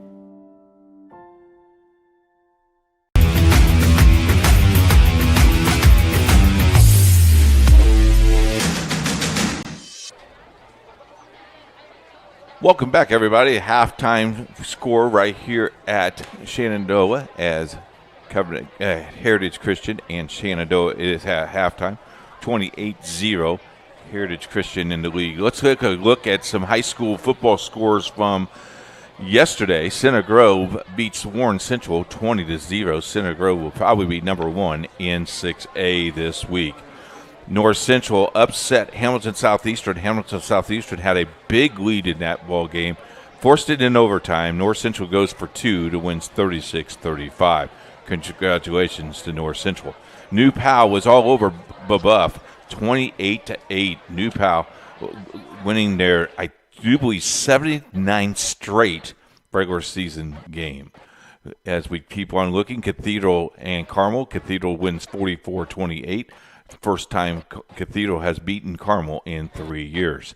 Nice job by the Irish of Cathedral. Also, Ben Davis and Avon. Avon wins 54-13. Avon still on a roll. Mooresville goes up to Leo and beats Leo 34-17. Congratulations to the Pioneers. Bishop to Chittard, number 1 in 3A, still keeps going as they beat East Central 10-0. Greenwood and Indian Creek, the battle of the Johnson County Bowl. Greenwood wins 41-20. Lafayette Jeff beats Lawrence Central 43-28. Morovia beats Edgewood 20-8.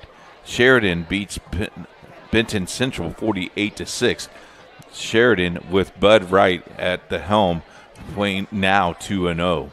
Covenant Christian beat Rushville 68-6, a game that you saw on Indiana SRN. Coach Dan Giegel in his debut, and is 2-0. Cecina and Speedway, a game that you heard on Indiana SRN. Jimmy Cook had that ball game, 14-3. Cecina, and the big play of that game is the goal line stance early in that first half. Western Boone and Western beats Western Boone. Western Boone now 0-2 on the year, loses 31-21. North Montgomery beat Hamilton Heights 31-7. Plainfield beats Tri-West 37-35. Pendleton Heights beat Anderson 45-6, and we'll look at the final score here. Franklin beat Shelbyville 63-6 over Shelbyville. We'll take a break. When we come back, a lot more football for you. You're watching Eagle Football powered by Indiana SRN.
Hey, Jimmy, before you take over here real quick, we want to thank Sally, who has retweeted every single thing we tweeted tonight. Sally, thank you very much. Also, Margaret Smith, thank you very much for watching. Also, Dale Neal is watching, and Indiana Sports Talk. Our friend Bob Lovell is taking a peek at Indiana SRN tonight. Steve McClure, the Silver Fox, is listening. And how about this? The Tinley cross-country team is watching the game back home. How about that? It's always nice. Always nice when you get the community involved. And Tinley is losing 29-0 at Newcastle, but maybe with a quarter left, there could be a comeback. That's the coach, Keith Myers. I'm Jimmy Cook. You're laughing at me. You're laughing at me. Still underway. It was beautiful for Tinley until we reminded everybody that they were not doing so well tonight. I understand. I tell you what, the atmosphere of high school football is just really kind of cool. Everybody's kind of relaxed. They're glad that we're playing football. We're week 3 starting tonight. We'll start week 3 and looking forward to a great 9 weeks of football. In that first half, Coach, again, 27-0 your score, 7th-ranked Heritage Christian on top of 10th-ranked Shenandoah in Class 2A. 27 Zippo. What did you see in that first half, starting first with Shenandoah, that you would like to see change in half number 2? Maybe a little bit more running the football, and maybe the offensive line maybe needs to do a little bit better blowing off the defensive line. It's just one of those games. I think also, though, to the advantage of Heritage Christian just came out. They didn't play in week 1, so they wanted to get off to a quick start, and they did. And so that's made a big difference in the game. I think the attitude and coming back, and I think Coach Kyle Ray definitely had them fired up for tonight's game. And I don't know what that bus ride was coming in tonight, but something was said in the locker room to make a difference. We take a look at some highlights here. There's Brown's rush to the edge, diving over the pylon for the touchdown. That was your first score of the game, and the Eagles have not looked back since. Coach, I really expected to see some type of rust from Heritage Christian tonight, but as you can see through these highlights, save for that fumble there that the defense of Heritage Christian shut down immediately. They didn't let Shenandoah get anything off of that turnover. And then the missed PAT, it's been a near-perfect outing for them so far. Very good point. And then now with Shenandoah getting the ball back in the second half, they need to sustain a drive, score some points to make this competitive. Again, if you're Heritage Christian, we take another look at one of the more impressive feats we've seen tonight, that tracked pick by Nate Thompson. But if you're Heritage Christian, you're hopeful that maybe a little pick-six action to open things up. And then at that point, Coach, maybe you are actually going for 35-0, and you're in running clock territory. Yeah, and the temperature has dropped 10 degrees since we got started. It's a cool night, 73 degrees, and in the studios, we're hearing a little bit of a chirping in the studios of Indiana SRN. Yeah, a little cicada action perhaps outside, and all the night crawlers of Central Indiana. Well, Jerry Collins loves cicadas. I think he eats some for popcorn. I feel like if you surveyed 100 people, I'd be shocked if less than 10% would say, yeah, I'm a big fan of cicadas. Yeah. But all about them. Newcastle leads now 35-0. Thanks for the update. Caleb King set to boot it deep. Second half underway. Eagles lead it 27-0. They'll be fielded at the 5-yard line. And immediately the special teams unit of Heritage Christian swallows it up. That was a beautiful picture Coach just showed me. At Newcastle High School. Tell you what, the facilities of high school football is amazing. Lights on at Northwest High School as well. We're not at the point where we're screen sharing these pictures, so it's not the easiest for our television audience, but Coach is retweeting a lot of these, so if you follow Coach or if you follow at Indiana SRN, you can see a lot of these beautiful pictures setting the scene across the state for these wonderful weather shots of high school football. Also want to thank Brenda Hilton checking in from Illinois, listening tonight and watching tonight. First possession of the second half goes to the Raiders. It's Goff with a keeper. Goff cuts it back inside for a gain of about 8, maybe 9, close to the first down marker, and a good start for the Raiders. This is where you challenge your seniors to step up and make a difference and see what you can do, accomplish quickly. This first possession is very, very important. They receive direction from the sideline. The possession, time of possession, I should say, was dominated by Heritage Christian in that first half. It was a key that Coach you highlighted early on. The Raiders trying to get a quick score to open this the second half rather. They hand it off this time to Farmer. He'll be brought down, but after he gets the yardage required to move the chains. A solid start so far for Shenandoah. Fourth first down of the night.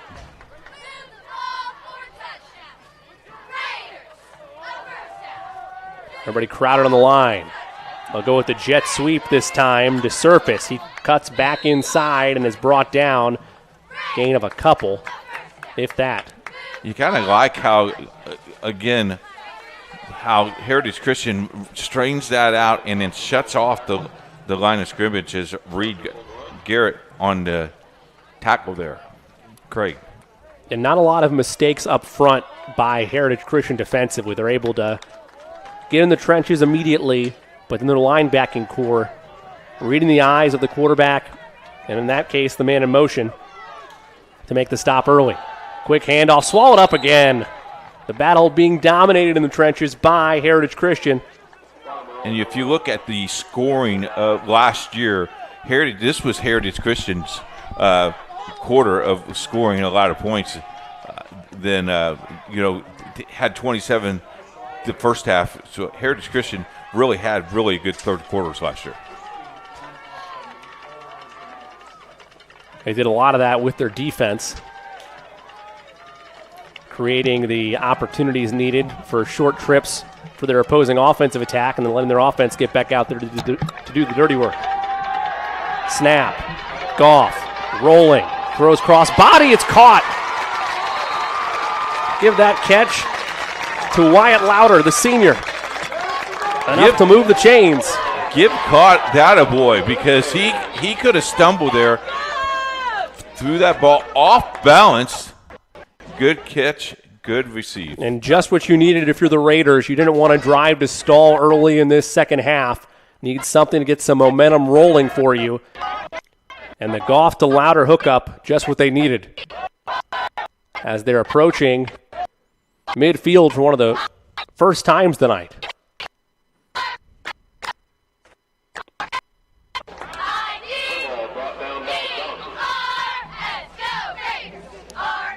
As we switched away for a second there.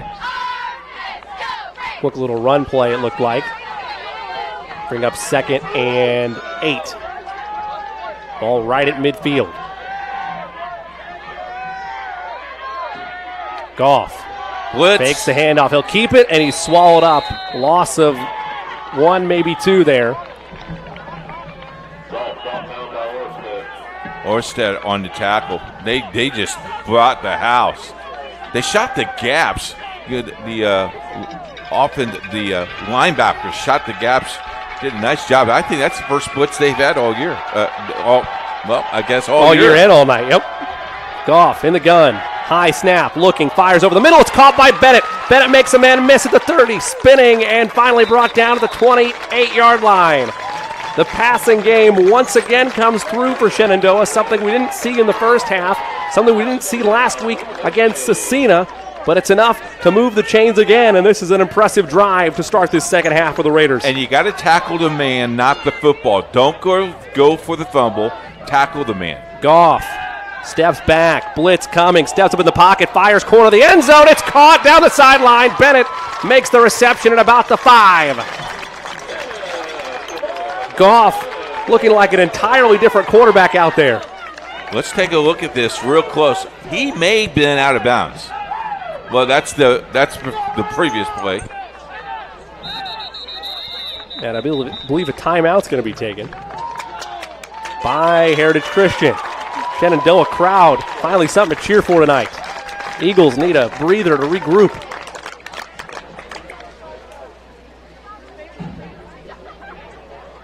We'll stay here and take a look at this ride the sideline like a tightrope catch by Bennett.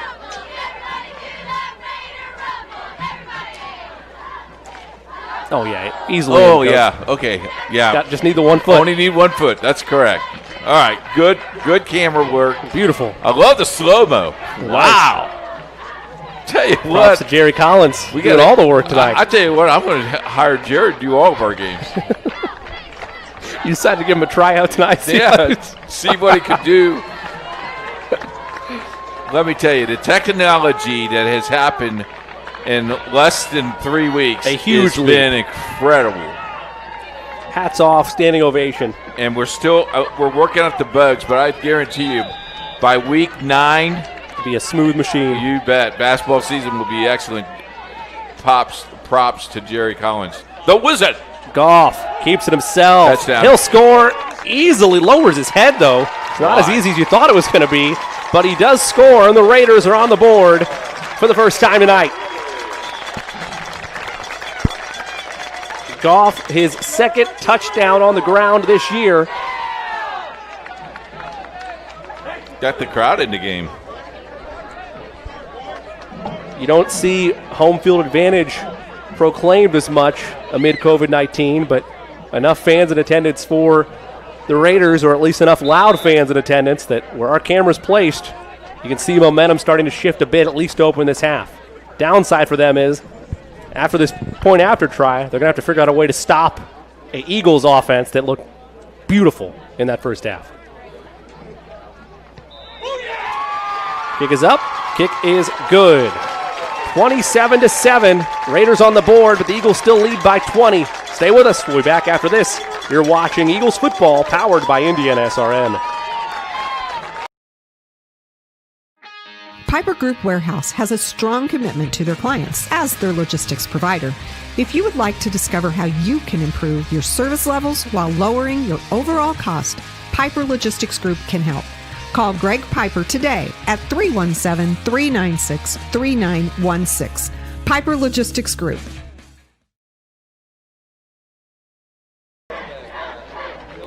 Positive anything is better than negative nothing. Be a good sport. Indiana SRN promotes good sportsmanship. If you'd like to know a little bit about officiating, contact the Indiana High School Athletic Association. Right now, they need officials. We need you to be involved. Be in the game. Indiana SRN, where you're always in the game. That's the coach, Keith Myers. I'm Jimmy Cook. Thank you so much for spending part of this lovely Saturday evening with us here on Indiana SRN. Heritage Christian leads 27-7, but Shenandoah finally on the board with an aggressive drive to open this second half. Let's take another look at the touchdown run by Goff. Again, not sure why he went head first here, but yeah, whew. You could get hurt big time that way. He did score, and he appeared to be okay, so you'll take what you can get. It'll be the freshman, Landon Riddick, who just made that extra point a few seconds ago to boot it deep. Received at the 20-yard line. Eagles are going to try to run with this.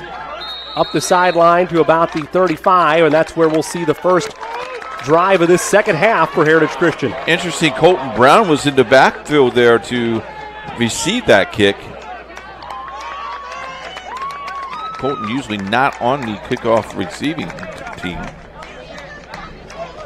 Perhaps the Eagles wanted to get a little change of pace for a momentum return. Not that you necessarily need a big play off the second half kickoff with a 20-point lead in hand, but what you do need is to start off where you left off and be consistent. Got to be very consistent. If you're the Raiders, you want to make a statement, show that Eagles, you do have a defensive backbone like you did last week against Cecina. They'll hand it off this time directly to Brown. He'll gain about 5 on that carry. Brown with 2 touchdowns in the first half, including a couple plays where he just muscled his way and bulldozed over some defenders. Unofficially 4:45 to play in this third quarter. If you're Heritage Christian, you just want a 5-6 minute run clock. It's a long, methodical drive down the field. Milton in the gun. Brown's back there with him. One wide receiver on the top of your screen. 3 to the bottom left. It's a screen pass that's a little bit of a miscommunication intended for Waltz. That'll bring up 3rd and medium. You know, last year in the playoffs, Triton Central, we were at Triton Central as Triton Central played Evansville Mater Dei. Triton Central in the second half held the ball all the third quarter and scored on the first possession of the fourth quarter. That play, that long 12.5-minute drive, it can be backbreaking. It secured that win for Triton Central.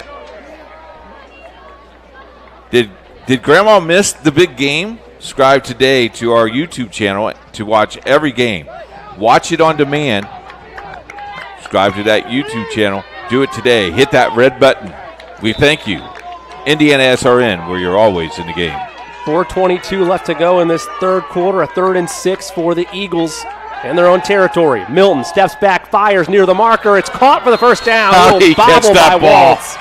Waltz had to do a little bobble and then some, but he secured it on the second touch and it moved the chains. That ball was going out of his hand, and then he turned the corner, made a great catch. Wow. Looked like it was one of those, which, you know, what they always teach you when you're younger. Catch the ball before you decide to run with it. Exactly right. A little too much. The ball there, caught Waltz. up with him as he catches the ball. Exactly. So it'll move the chains, and the Raiders looked like they were going to get off the field with a 3 and out against the Eagles. Instead, Heritage moving right along. In the gun. Hand off to Brown. Cuts up the middle. Knocks over another defender. Goodness. And he's taken down after a gain of about 8, maybe 9. He ran over a couple of his players. No regard for the other human beings on the field when Brown gets a full head of steam. We'll call it a gain of 7, make it 2nd and 3. I like Saturday Night Football, Jimmy. Me too. It's nice. I think it's got a bit of flair to it, doesn't it? Yeah. Dun-da-dun, dun-da-dun. Might have to get Jerry as if he doesn't have enough jobs on his hand. I think that's copyright. I don't think we could put that that's on. That's what I'm saying. He'll have to work on his own. Yeah. Screen. That give us the waltz. Oh. And he gets past Did the he marker. Get it? Just enough. They're going to give it to him. Extra push there. Just a little tap by Gehrig. Enough to move the chains. Heritage Christian picking up right where they left off in that first half. And if you're Shenandoah, all you can hear is tick, tick, tick, tick, tick, tick, tick. Yeah, the way that this Heritage Christian offense is moving, you're going to have to force a turnover sooner rather than later. You're down 3 scores. You'll need a stop. Eagles, meanwhile, just moving right along. Low snap. Milton fires downfield over the head of his intended receiver. That was Reed Gehrig. Bring up 2nd down, but there is a flag around the secondary of Shenandoah.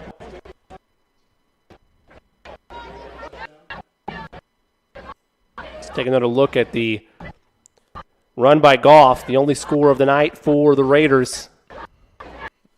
Dove head first. And you thought that was going to be the momentum that they really needed in this defensive drive has really kind of needed a little break here. As we have a break here, let's look at next week's schedule for Indiana SRN. Next Friday, Addicts versus Covenant Christian. That's a webcast TV. Richmond at Tech. That's a webcast game. Columbus North at Southport. That's a webcast. Traders Point, South Newton is Saturday at 10 a.m. Fountain Central and Frontier at 11 a.m. Greenfield Central and Mount Vernon at 10 a.m. on Web TV. 1st and 10. Milton drops back, fires downfield right side. It's caught right in the breadbasket for the touchdown. Let's see if they mark him out or not. I think he marked him out at the 1. No, I don't know about that. Either way, it's Zach Schlamer, the recipient of that beautiful strike from Max Milton.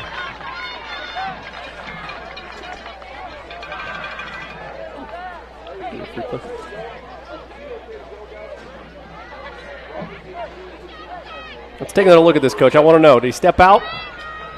I just like this pass. That was a beautiful pass. Look how he caught this ball. I mean, that was deflected.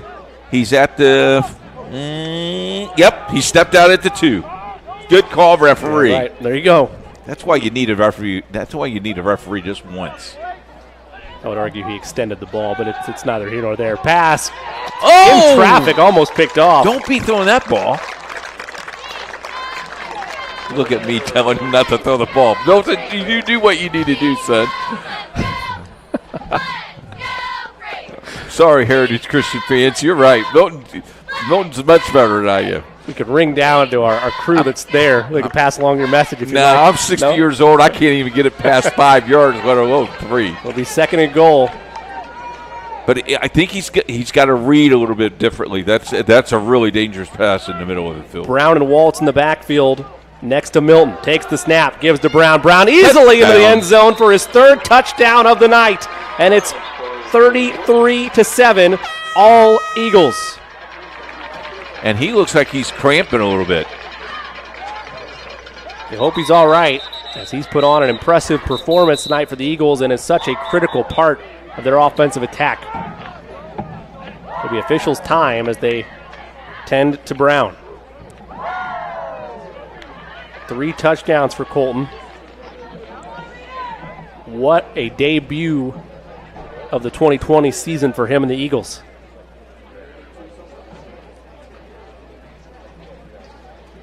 This is one thing I like about high school sports. You saw everybody went to one player. Didn't matter if you were the trainer of Shenandoah or Heritage Christian. You just went out to take care of him. And looks like he's running off the field by himself. All right. So. Now, it is important to note that Brown is the holder. So Zach Schlamer is going to be the holder for this point after try. How about this for Zach? Hey, buddy, you caught a pass. Good work. Catch the extra point. Yep. So let's see. Try to make it a 27-point ball game. Good snap, good hold, perfection on the PAT by Caleb King. 34-7, all Eagles with 2:33 left to go in the third quarter. You're watching Eagles football on Indiana SRN. Burtner Electric Incorporated has been proudly serving our residential and commercial customers with quality electrical repair for over 33 years. We are fully licensed and insured in electrical wiring and electrician service packages. You'll receive a competitive assessment whether you're a homeowner or a business owner, first-time or long-time customer. We offer free estimates for any new project. Call our licensed and experienced electricians today.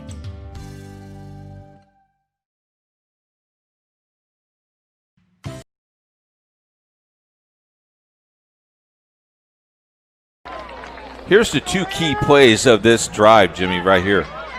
So we're going to take a look first at the pass from Milton to Schlamer. We'll take a look at that after the kickoff. 34-7. Again, a near perfect performance tonight from Heritage Christian. One fumble for Brown, but nothing came of it. The Eagles defense stood tall, and then one missed PAT. Other than that, near perfection for a team that didn't get to play week one. Their season begins here tonight, week 2, and a 27-point lead so far against a 10th-ranked team in Class 2A. That ball is going in the end zone. Yep, even with the natural grass, it'll find a way to roll. Now let's take a look at those highlights from that drive by the Eagles. First, the beautiful touch pass. Great protection, 4-step drop, caught right there. And here's the close. He steps out right at the 2. And then with COVID restrictions, we don't have a way to flip that angle to see where the ball was. But it's such a hard job being officials today. That is a beautiful call in real time to mark him down. And here is Brown with his 3rd touchdown of the night. I think you're right. Just a little bit of a cramp there for Brown.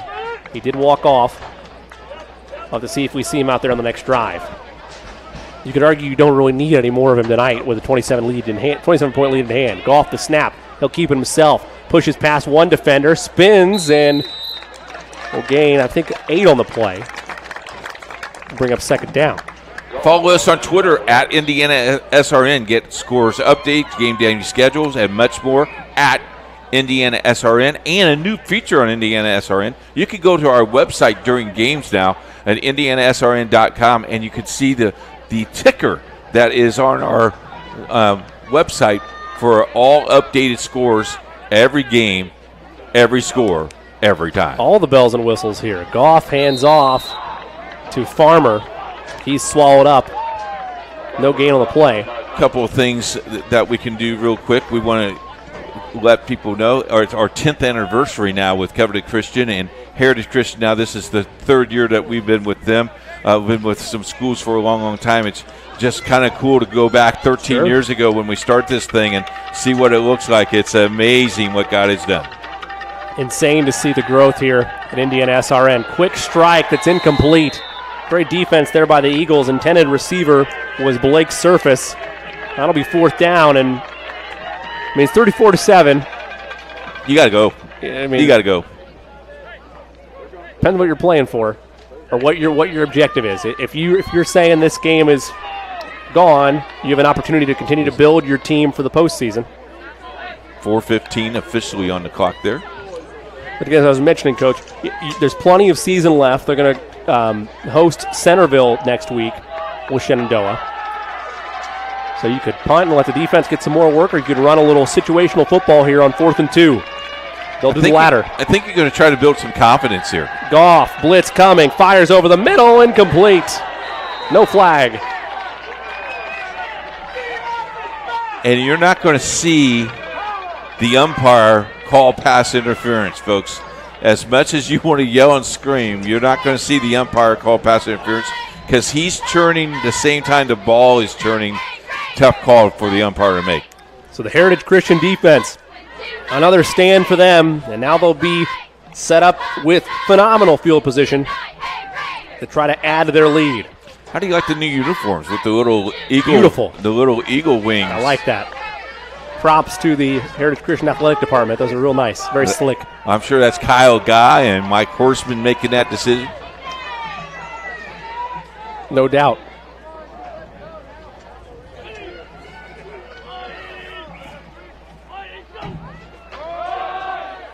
Handoff is to Brown, so he's all right. Brown cuts back upfield, trucks one defender, past the first down marker, into the red zone. Probably at the 15. I'd agree. You know, you look at Heritage Christian and the success that they've had in the fall tonight, and then you look at their volleyball team, number 1 team in 2A. Great time to be a fan of Heritage Christian Athletics. Good time to be an Eagle. Saturday, don't forget high school football in Indiana SRN. It begins at 10 o'clock in the morning on Web TV, Greenfield Central and Mount Vernon. At 11 o'clock, Traders Point takes on South Newton. And at 12 noon, Fountain Central takes on Frontier right here on Indiana SRN on next Saturday. Milton in the gun, hands off to Brown. Brown trying to push a blocker ahead, and he still has the upper body strength and the lower body strength to crawl his way for a yard or two, despite that play being what appeared to be dead to rights right when he got the football. Maybe got a yard.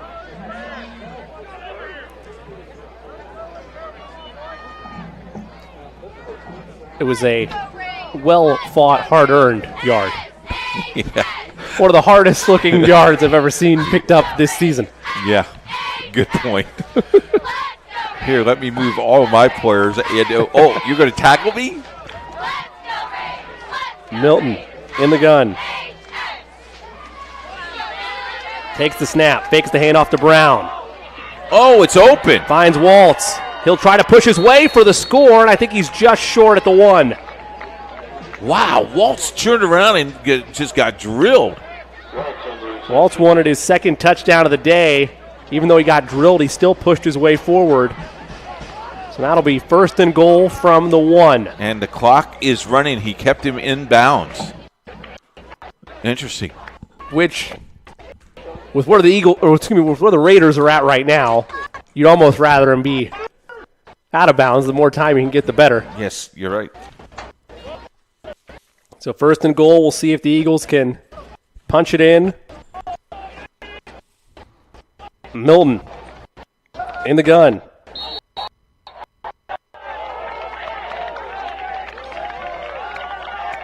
Touchdown, Eagles.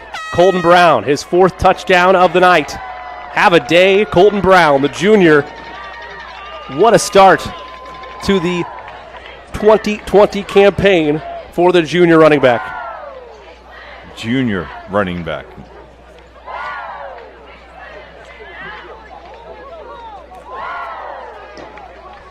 Out for the PAT is Caleb King.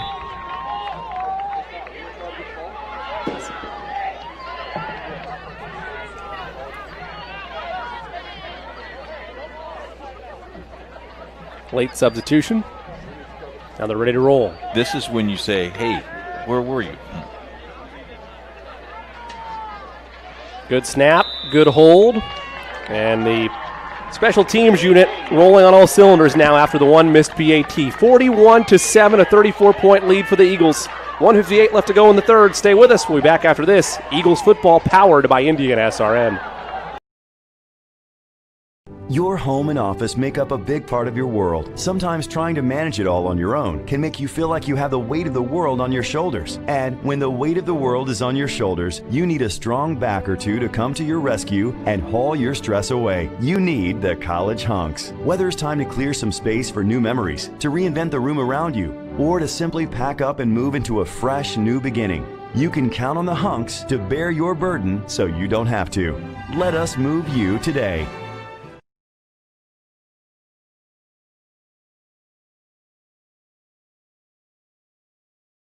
Of the action. What? Go to youtube.com/subscribe. You mean you can watch this game again? You can. Tonight? youtube.com/IndianaSRN, I should say, and click that subscribe button. You can, Coach. Wow. Can I watch the other game that was on TV too? Yes. Wow. That you can. All the power of Indiana SRN at your fingertips. Just click that subscribe button, make sure notifications are turned on. Never miss an upcoming game and see over 700 archived games from our Indiana SRN library.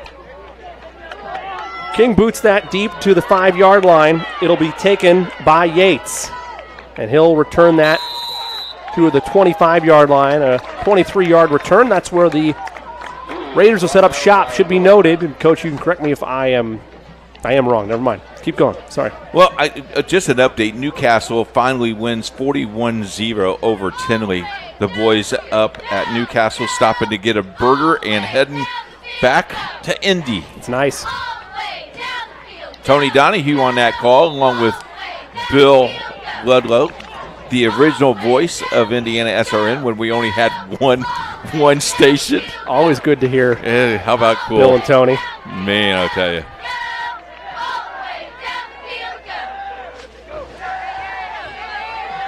This one's a snap to Goff.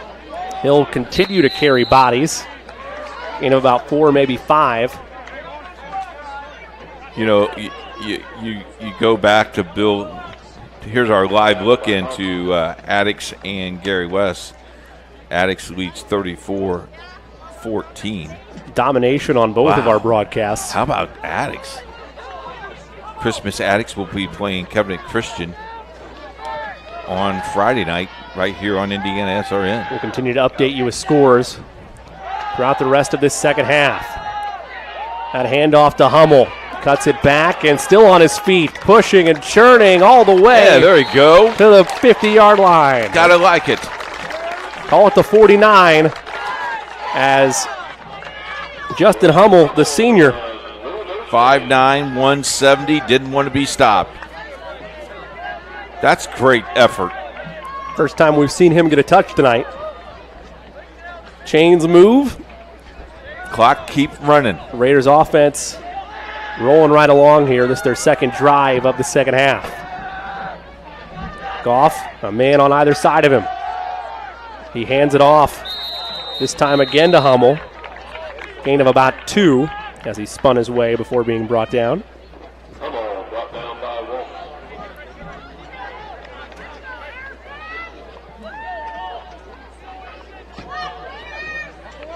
Bring up 2nd and 8. Late stages, third quarter. Goff, high snap. It's a screen and off the fingertips of his intended receiver, Blake Surface.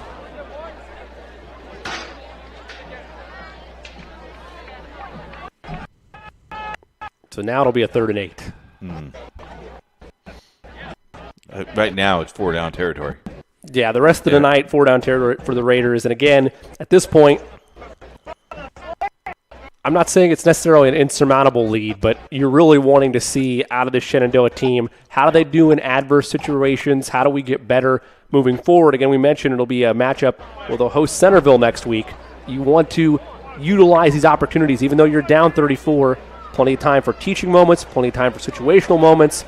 And again, as Coach McCaslin mentioned to us just 2 weeks ago, this is a offense that they just installed during this offseason. So amid everything that's been going on with the COVID-19 pandemic, with limited practices, this is a brand new offense. They're still fine-tuning everything. And we mentioned these are teams in the same sectional. So this is the team you could see down the line as well. No reason to throw in the towel right now. That's right. And, you know, if you see them in the sectional, it is 10 weeks later. And I say that, and now sophomore Carson Brookbank is manning the quarterback duties. Blitz coming, he is sacked. They brought the house, and it worked to perfection. So I don't know if that was just for that package or if they just wanted to give the sophomore a look. Into the quarter. We've played 3 quarters. Heritage Christian 41, Shenandoah 7. We'll stay here. Take a look at, I believe we're going to look at Addix and Gary West again.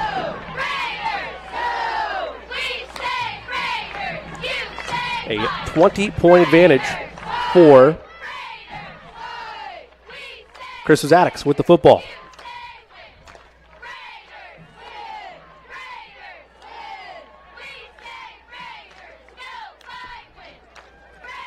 Wow. Defense there by Gary West storming that handoff. Gary West had a long drive coming down to Indianapolis. Long drive back home, but this has been a game that they have played this game a couple years back to back. Always a very good game for both of these teams, particularly Gary West. Get experience from this contest. Yeah, you come down to Indianapolis, spend some time down in Indianapolis. It's good for the kids.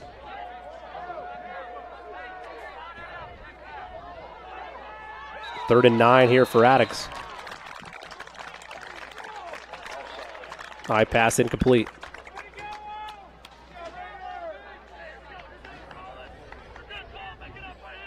Last year, Gary West and Attucks was 27-20 in 2 overtimes, so a little bit different this year than last. While we were away, offsides was the call. Be 4th down and another offsides. So 2, unless it could be, I guess it could be illegal formation or false start. Should wait for a second. But already 1 offsides against Heritage Christian on what was initially 4th and 15. And now they're going to call it false start. So we're back to 4th and 15. Yep. Again, if you like to wear black and white stripes, we need you. Contact the Indiana High School Athletic Office Monday. Ask for Sandra Walters, and she can get you set up. Goff, the snap, the option. There's a pitch, a reverse pitch to Bennett. He's going to try to throw this football across the middle. It's caught for the first down. How about that? Little trickeration, and the reception goes to Yates. So it's Goff to Bennett to Yates for the first down. You think they drew that in the sand? Right in the dirt there with that natural grass. Right. Here's what we're going to do. Mean machine. There you go. How about that? Definitely the most fun and most successful offensive play run by the Raiders tonight. Puts them in business deep in Eagle territory. They're at the 35-yard line. Past midfield for just the second time tonight. Goff, high snap, keeps himself, and now he's off to the races. Makes a man miss, gets to the 28, stretching to the 26. I'll mark him right around there. Give credit to this Raider team. I know the scoreboard doesn't reflect it, but a lot of fight and heart in them.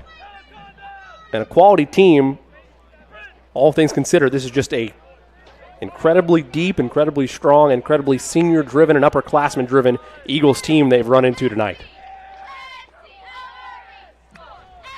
Goff. Sent surface in motion. On this 2nd and 3. Takes the snap. Another look at the option. He pitches it here, and looks like he'll be close to the marker, but I believe he'll bring up 3rd down. I want to remind you, as Coach mentioned as well, we are broadcasting on the northeast side of Indianapolis from our Indiana SRN studios. I want to let you know that since we are doing these remotely, there will be an occasional bug here or there, but all the credit in the world to Jerry Collins and his staff. And Coach, you mentioned it already, by the time we're at week 8 or week 9, this will be a fine-tuned humming machine. You bet. He's worked a lot of hours. That he is. That he has. Direct handoff that time. Goes to Hummel. He pushes the pile forward, and I believe he has enough for the first down. And just to finish that thought, Jimmy does it because he loves to see the kids on TV and on internet radio. We've formed that partnership many years ago, and tell you what, he's probably the best CEO that I've had worked for in a long, long time, and he lets me do what I like to do, and that's to talk with the athletic director and kids, and we love to put them on the screen. And as always, if somebody wants to get involved with our program, Coach at indianasrn.org. More trickeration Here there. we go. He's going to hurt. Surface in for the touchdown. Blake Surface. And this is really good for Shenandoah. They may not win this game, but they never gave up, and they continue to go back and forth. Good leadership by that senior. And again, it's more of what we talked about in the early goings. A brand new offense for them. They're now 3 weeks in. I know it's only game 2, but 3 weeks in when you consider the practice they had beforehand. These are invaluable opportunities to be able to continue to get your offensive sets down, get consistency across the entire offensive side of the ball, and boost your confidence as well. So it'll be the freshman Landon Riddick. He is 1 for 1 on PATs so far tonight. Trying to make it 2 for 2 here. Good snap, good hold. PAT is good. 41-14 your score.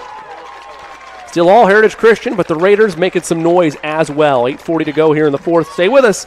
Eagles football is powered by Indiana SRN. Hello, my name is Sean Kroll, and I've been a part of the Indiana SRN family for the last 9 years. Last year, we streamed a record 326 sporting events around Central Indiana.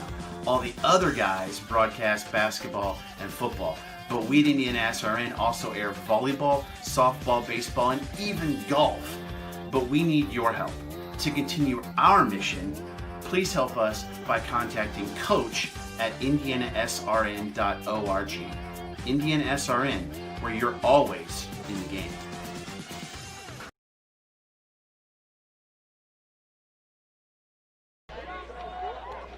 Welcome back to Shenandoah High School. Jimmy Cook alongside the coach Keith Myers. 8:40 left to go in this one. 41-14. All Heritage Christian, but another scoring drive put together. That's 2 scoring drives for Shenandoah in this second half. A little trickery on that drive as well. As Riddick sets to boot it deep.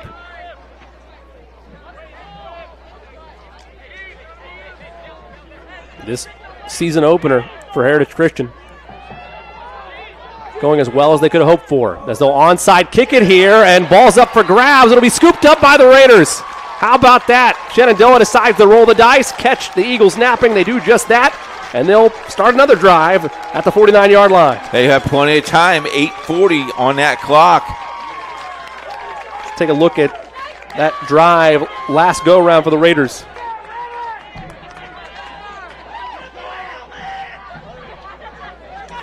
Little trickery there. Well, I tell you what, he had plenty of time and a nice throw. Yeah, not a bad strike there for Bennett. A good catch there by Yates. So we'll see Shenandoah down 27 with the football. Goff blitzed, fires over the middle. It's caught. Grabbed by Bennett. He's been his favorite target tonight. That'll put him deep into Eagle territory at the 35-yard line. This isn't over, folks.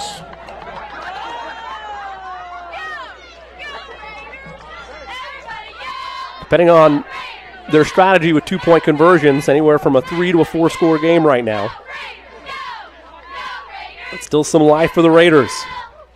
Goff takes the snap, fakes the option, cuts it back up the middle. Grabbed upstairs, pushes forward near the marker. I think he's going to be about a yard short. Give him a gain of 9 with 8 minutes left in this fourth quarter. Score here, get another onside kick. Anything could happen. Door's still open. Let's take another look at the Raiders touchdown. Just a great misdirection at the line. Goff, good job to sell it, and a direct snap there to Surface. He takes it all the way.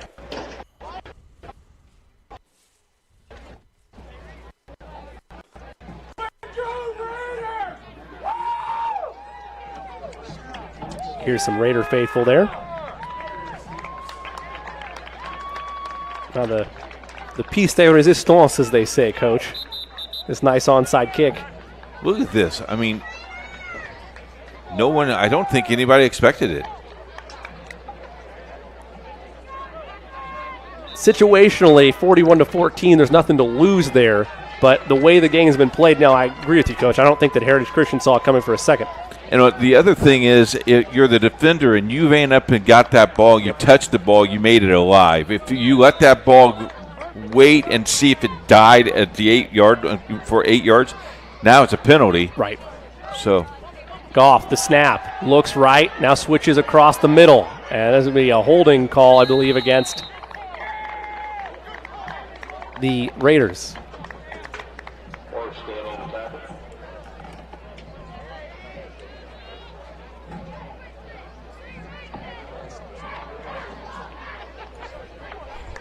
Holding against Shenandoah. This shoots you in the foot. Yep. Because you ran momentum's on your side. 8 or 9 positive plays. You got the Eagles on their heels. Now you got to go back to the line of scrimmage and you go back 10 yards. Well, if there's one piece of good news for the Raiders, it's that the way that the offense has moved for them in the second half, it might not be too big of a problem, but the bad news with that is that the clock is your mortal enemy right now. And it becomes and now it runs again. Yep. So second and about 17. Oh, we got two guys moving at the same time. Stay still. There you go. Goff takes the snap. Looking. Pressure coming. Ball is out. He's sacked from behind. Ball is out. Eagles have it. Give the credit to Jack Butler on the recovery. Let's see what the official ruling is, but it looked like a ball out and clear recovery from Butler. Let's see. Now the umpire is coming because he never signaled, and the back judge has not signaled.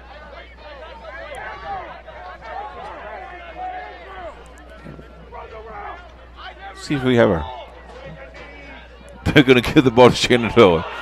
Whoa, wow. Jimmy. Do we have any guess as to why?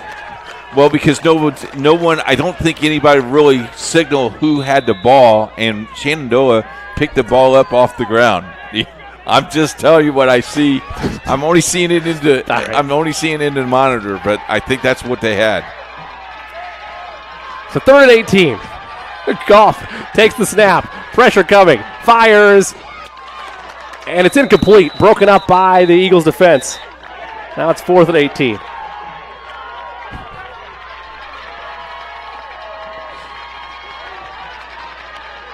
So now, I think you can hear some Eagle fans in the background. Yeah, there's a nice mix. That cowbell is Heritage Christian oriented. No doubt about that.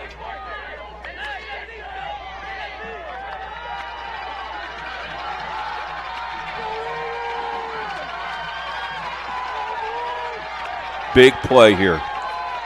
Both fans getting into it. On this 4th and 18, Goff takes the snap. He'll roll to his right, buy some time. Now he'll scramble with it. Goff cuts it back, makes a man miss, getting close to that marker. He's going to be, I believe, just short. An impressive display of running for Goff. The sideline's saying he got it. Let's see where they mark him. I think he's just short. But then again, I thought we saw a fumble recovery 2 plays ago, so let's wait and see what happens. The Raiders faithful seem to think it's a first down. Yes. We have a player down on the ground. Player hurt near the sideline. Looks like a Heritage player. I'm intrigued to see if we're going to see the chain gang tonight. Are we going to see them move out, take a measurement? Or is it just determined already? Is that a COVID thing? No. I'm serious. I'm dead serious. Social distancing. I didn't know if we're moving the chains at all to measure. Take another look in here at the Addicts ball game. This game is being played at Northwest Middle School. 46-14 is Addicts is just having a heyday over Gary West. Rolling all over Gary West to this point in time.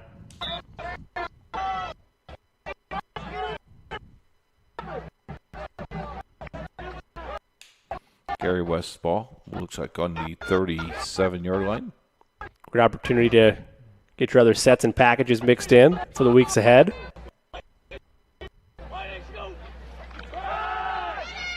Back now to the action from Heritage Christian. So the official ruling was he was short of the line to gain while we broke away there. So it'll be a turnover on downs and Heritage Christian football.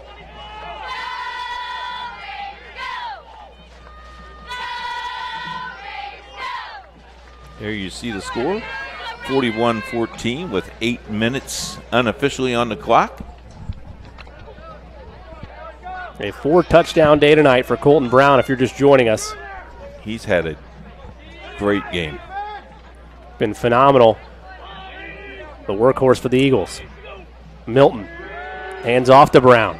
Brown will try to get around the outside, cuts back inside, bulldozes over a couple of defenders.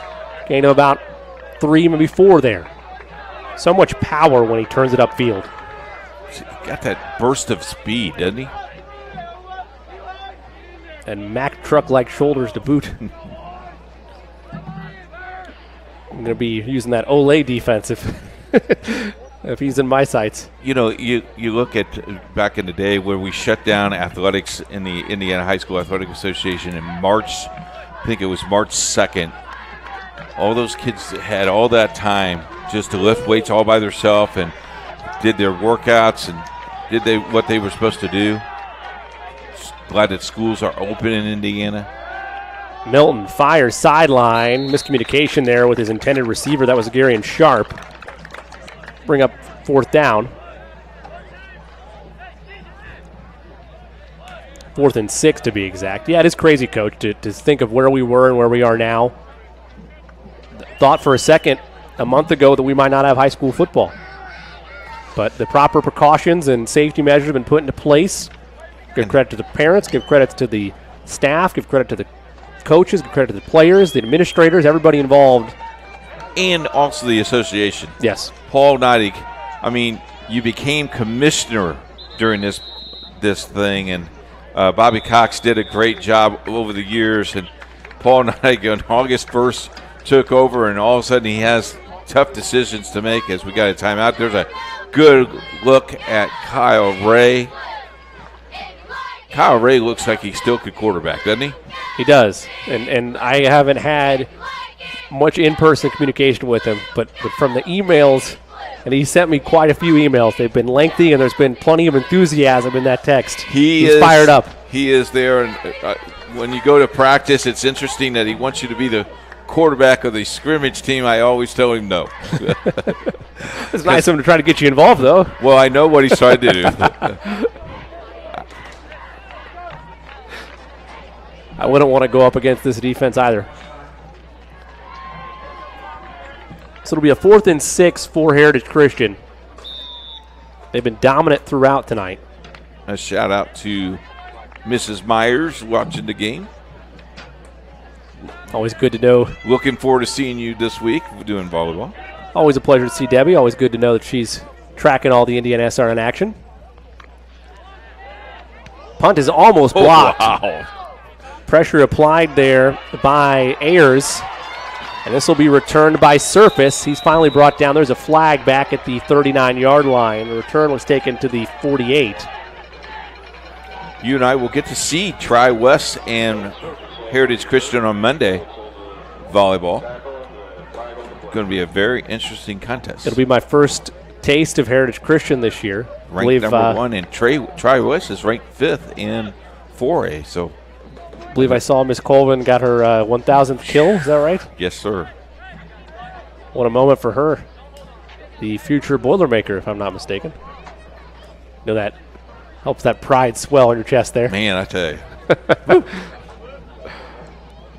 You know, behind the stripes, we had Rachel Raymond, who is the coordinator of intramural sports at Butler and Purdue this week on Behind the Stripes. So it's been a great week for Boilermakers and Myers. I listened to some of Behind the Stripes. Thank you. I tell you what, I'm glad I bet the under. The under was 1 minute into that conversation before you brought up the Purdue connection. And right there, first question off the bat. Thank you very much. Appreciate that.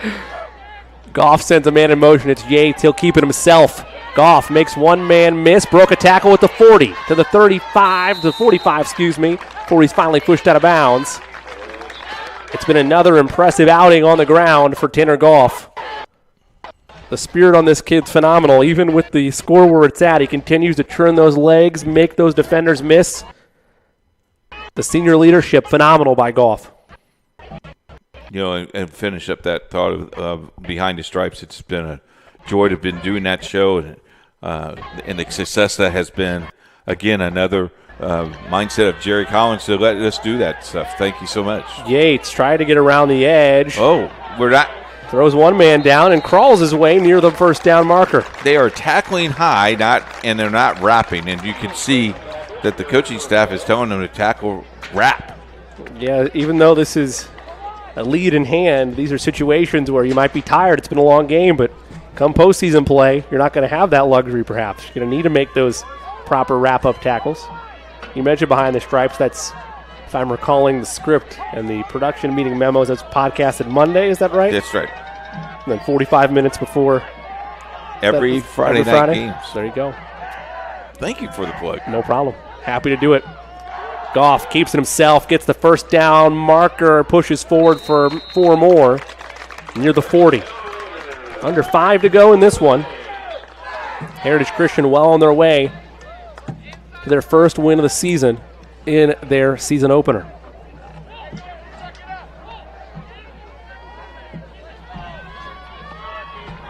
Heritage Christian is scheduled to play Guerin. That game has already been canceled. So Heritage Christian is looking for an opponent for week 3. Shenandoah is playing Centerville, I do believe, at home next week.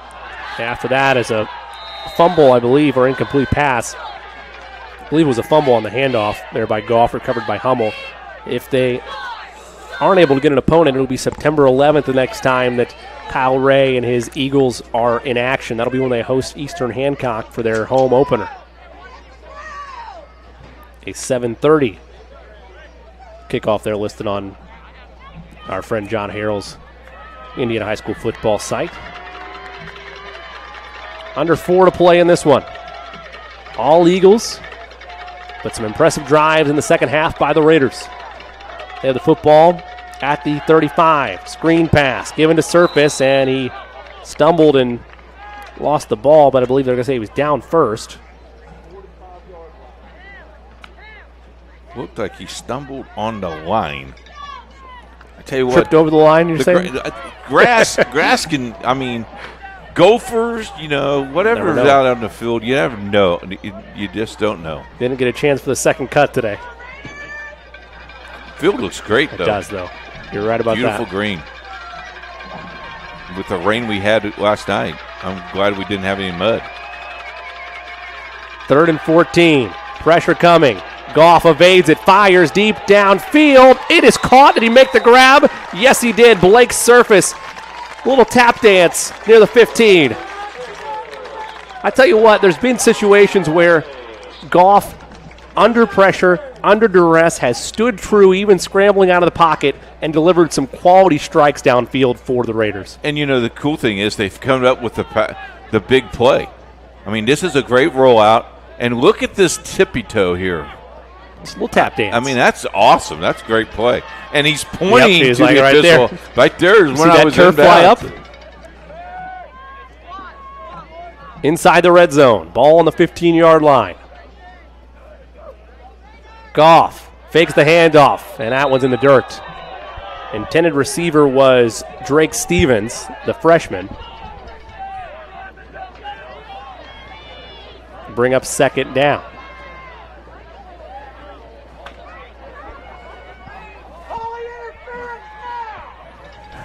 I want to remind you that you can catch all of our archived games and a replay of this one by going to youtube.com, searching Indiana SRN, and clicking that subscribe button so you won't miss a second of our upcoming games and have access to all of our archived broadcast. A pass in traffic by Goff. He thought he had a man open in Surface, but I believe it bounced off the shoulder pads of a Eagle defender. Colin Thompson, who thought he was going to have an interception. He's still kicking himself a little bit. He is. He's just like, I had the ball. What's the old adage? Catch the ball first. That's why you're on defense. Oh. Wow. Jimmy Cook, everybody. That joke doesn't work with Class 2A, though, because 9 times out of 10 they're playing both sides of the ball anyway. Good point.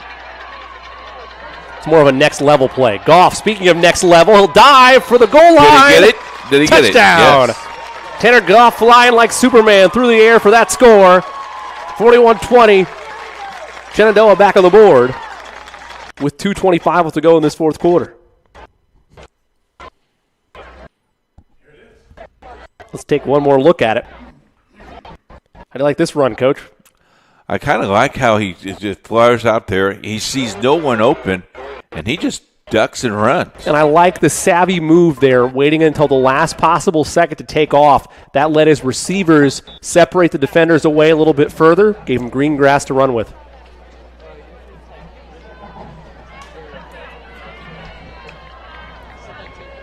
I want to wish congratulations to Frontiers girls cross country team finishing first in the West Central invite this Saturday. Props to them. Reddick's kick is good. 41-21, a 20-point ball game.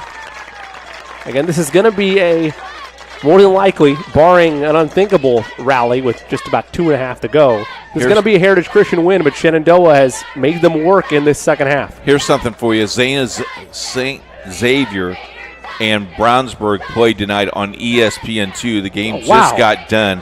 Brownsburg upsets St. Xavier, the number 1 team in the nation, 30-24. Well, that's a statement win for Brownsburg. You get the national spotlight. Not only that, a recent partnership with Brownsburg and the Jordan brand and Jumpman. They had Jordan jerseys on tonight, so plenty of flair, plenty of love, and a big-time upset for them in overtime, rallying back to win that one. And no, you're not losing your mind. We are in a live look-in at the Addicts Gary West game as they are also in the fourth quarter. Yeah, Addicts looks like has scored again since we last dropped in.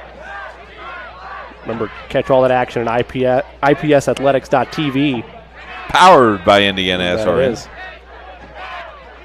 Great partnership. Giving plenty of love and action to the IPS high school athletes. Back to our game here at Shenandoah. It's magic. Just like that. Anything. Jerry Collins can do anything. That he can. Reddick, another onside kick attempt. Heritage Christian looked like they were ready for it this time. Ball's up for grabs. Did they get it? And a great heads-up play there by Gary and Sharp to dive on that loose ball. He put his body on the line for that. That was almost 2 for 2, buddy. That time the Eagles were ready for it, and they still almost botched it. That's crazy. Hope Garion's all right because he sacrificed life and limb to recover this with the hands team. Great placement. Bounced it right off the defender. And great eyes by Sharp. He's going to dive right for this ball. Took a shot right in the back. Hope he's okay. Gets up, walks off the field. Give credit to Shenandoah. Plenty of trickery, plenty of opportunistic moves in the second half. You wish your offense could have been humming like this in half number 1. Handoff is to Brown. Brown is tackled right at the line of scrimmage. One of the rare runs that results in no gain. Bring up 2nd and 10. Again, we mentioned Heritage Christian right now without an opponent next week. They were set to play Guerin Catholic. Guerin Catholic decided, I believe, earlier this week that they would suspend all athletic activities until, I think it was September the 6th, Coach. I could be wrong on that. Yeah, their first game coming back will be September the 11th. So that ruled out their matchup against Guerin Catholic. Heritage still looking for an opponent, but otherwise they'll have some time off before their next match on September 11th. Brown, the handoff, carrying tackler is close to the marker. Give him a gain of about 7, make it 3rd and 3. And as for Shenandoah, we mentioned they will be back home for this 4-game homestand. They'll host Centerville. The Bulldogs. Next week. That'll be next Friday, I believe. The 4th? Yep. Yes. Over Labor Day weekend. Any plans? High school football on Friday and Saturday for Coach Myers, and then I think maybe a little picnic on Monday with the wife. That's nice. Handoff to Brown. He'll easily push forward for the first down marker. And he's over 100 yards tonight. No question about that. 4 touchdowns for him. The junior making a statement tonight. Heritage Christian, no rust at all so far this evening. Top to bottom, we mentioned a fumble by Brown early on. Again, the Eagles defense made a stand after that fumble. No damage was done from it. And then one missed PAT on a low snap. Other than that, gold stars all around for the Eagles. You can maybe take a gold star away here or there in this second half, but I'm telling you, this isn't a Shenandoah team that's, there's no lack of talent on that Shenandoah roster. This is a tough, quality ball club. Yeah, they're not going to give up and lay down. They'll definitely have 6 or 7 wins, and they'll be a power for that sectional title. No doubt. Maybe perhaps we see these teams again in postseason play. Late stages here in the fourth quarter. Heritage Christian with a 20-point lead in pocket.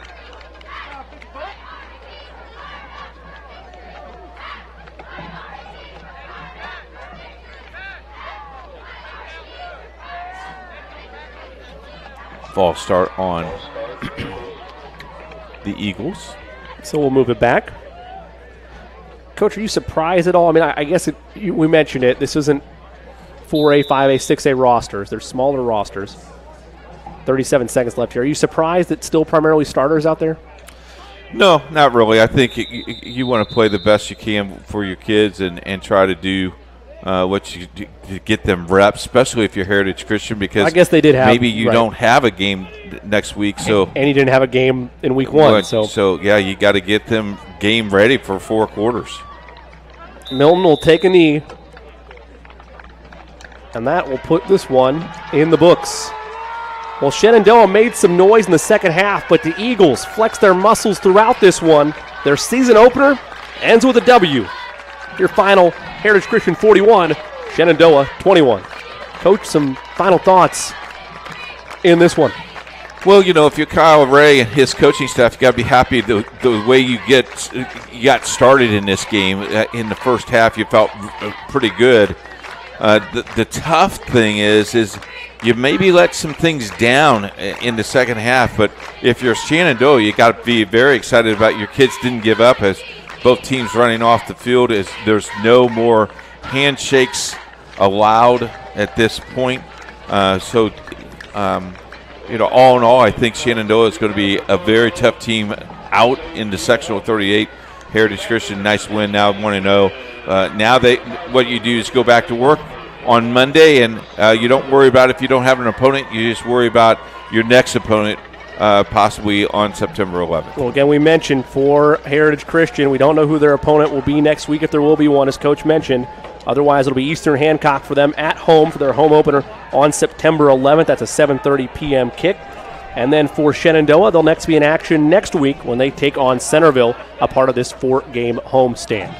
Again, our final tonight, Heritage Christian on top of Shenandoah, 41-21. Heritage Christian improves to 1-0 on the season. Meanwhile, Shenandoah falls to 1-1. For our producer, Jerry Collins, the extraordinaire himself, doing work for us all over the place tonight. And for my partner in crime this evening, the great Coach Keith Myers.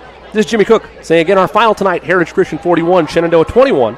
And until we talk to you next time, so long, everybody.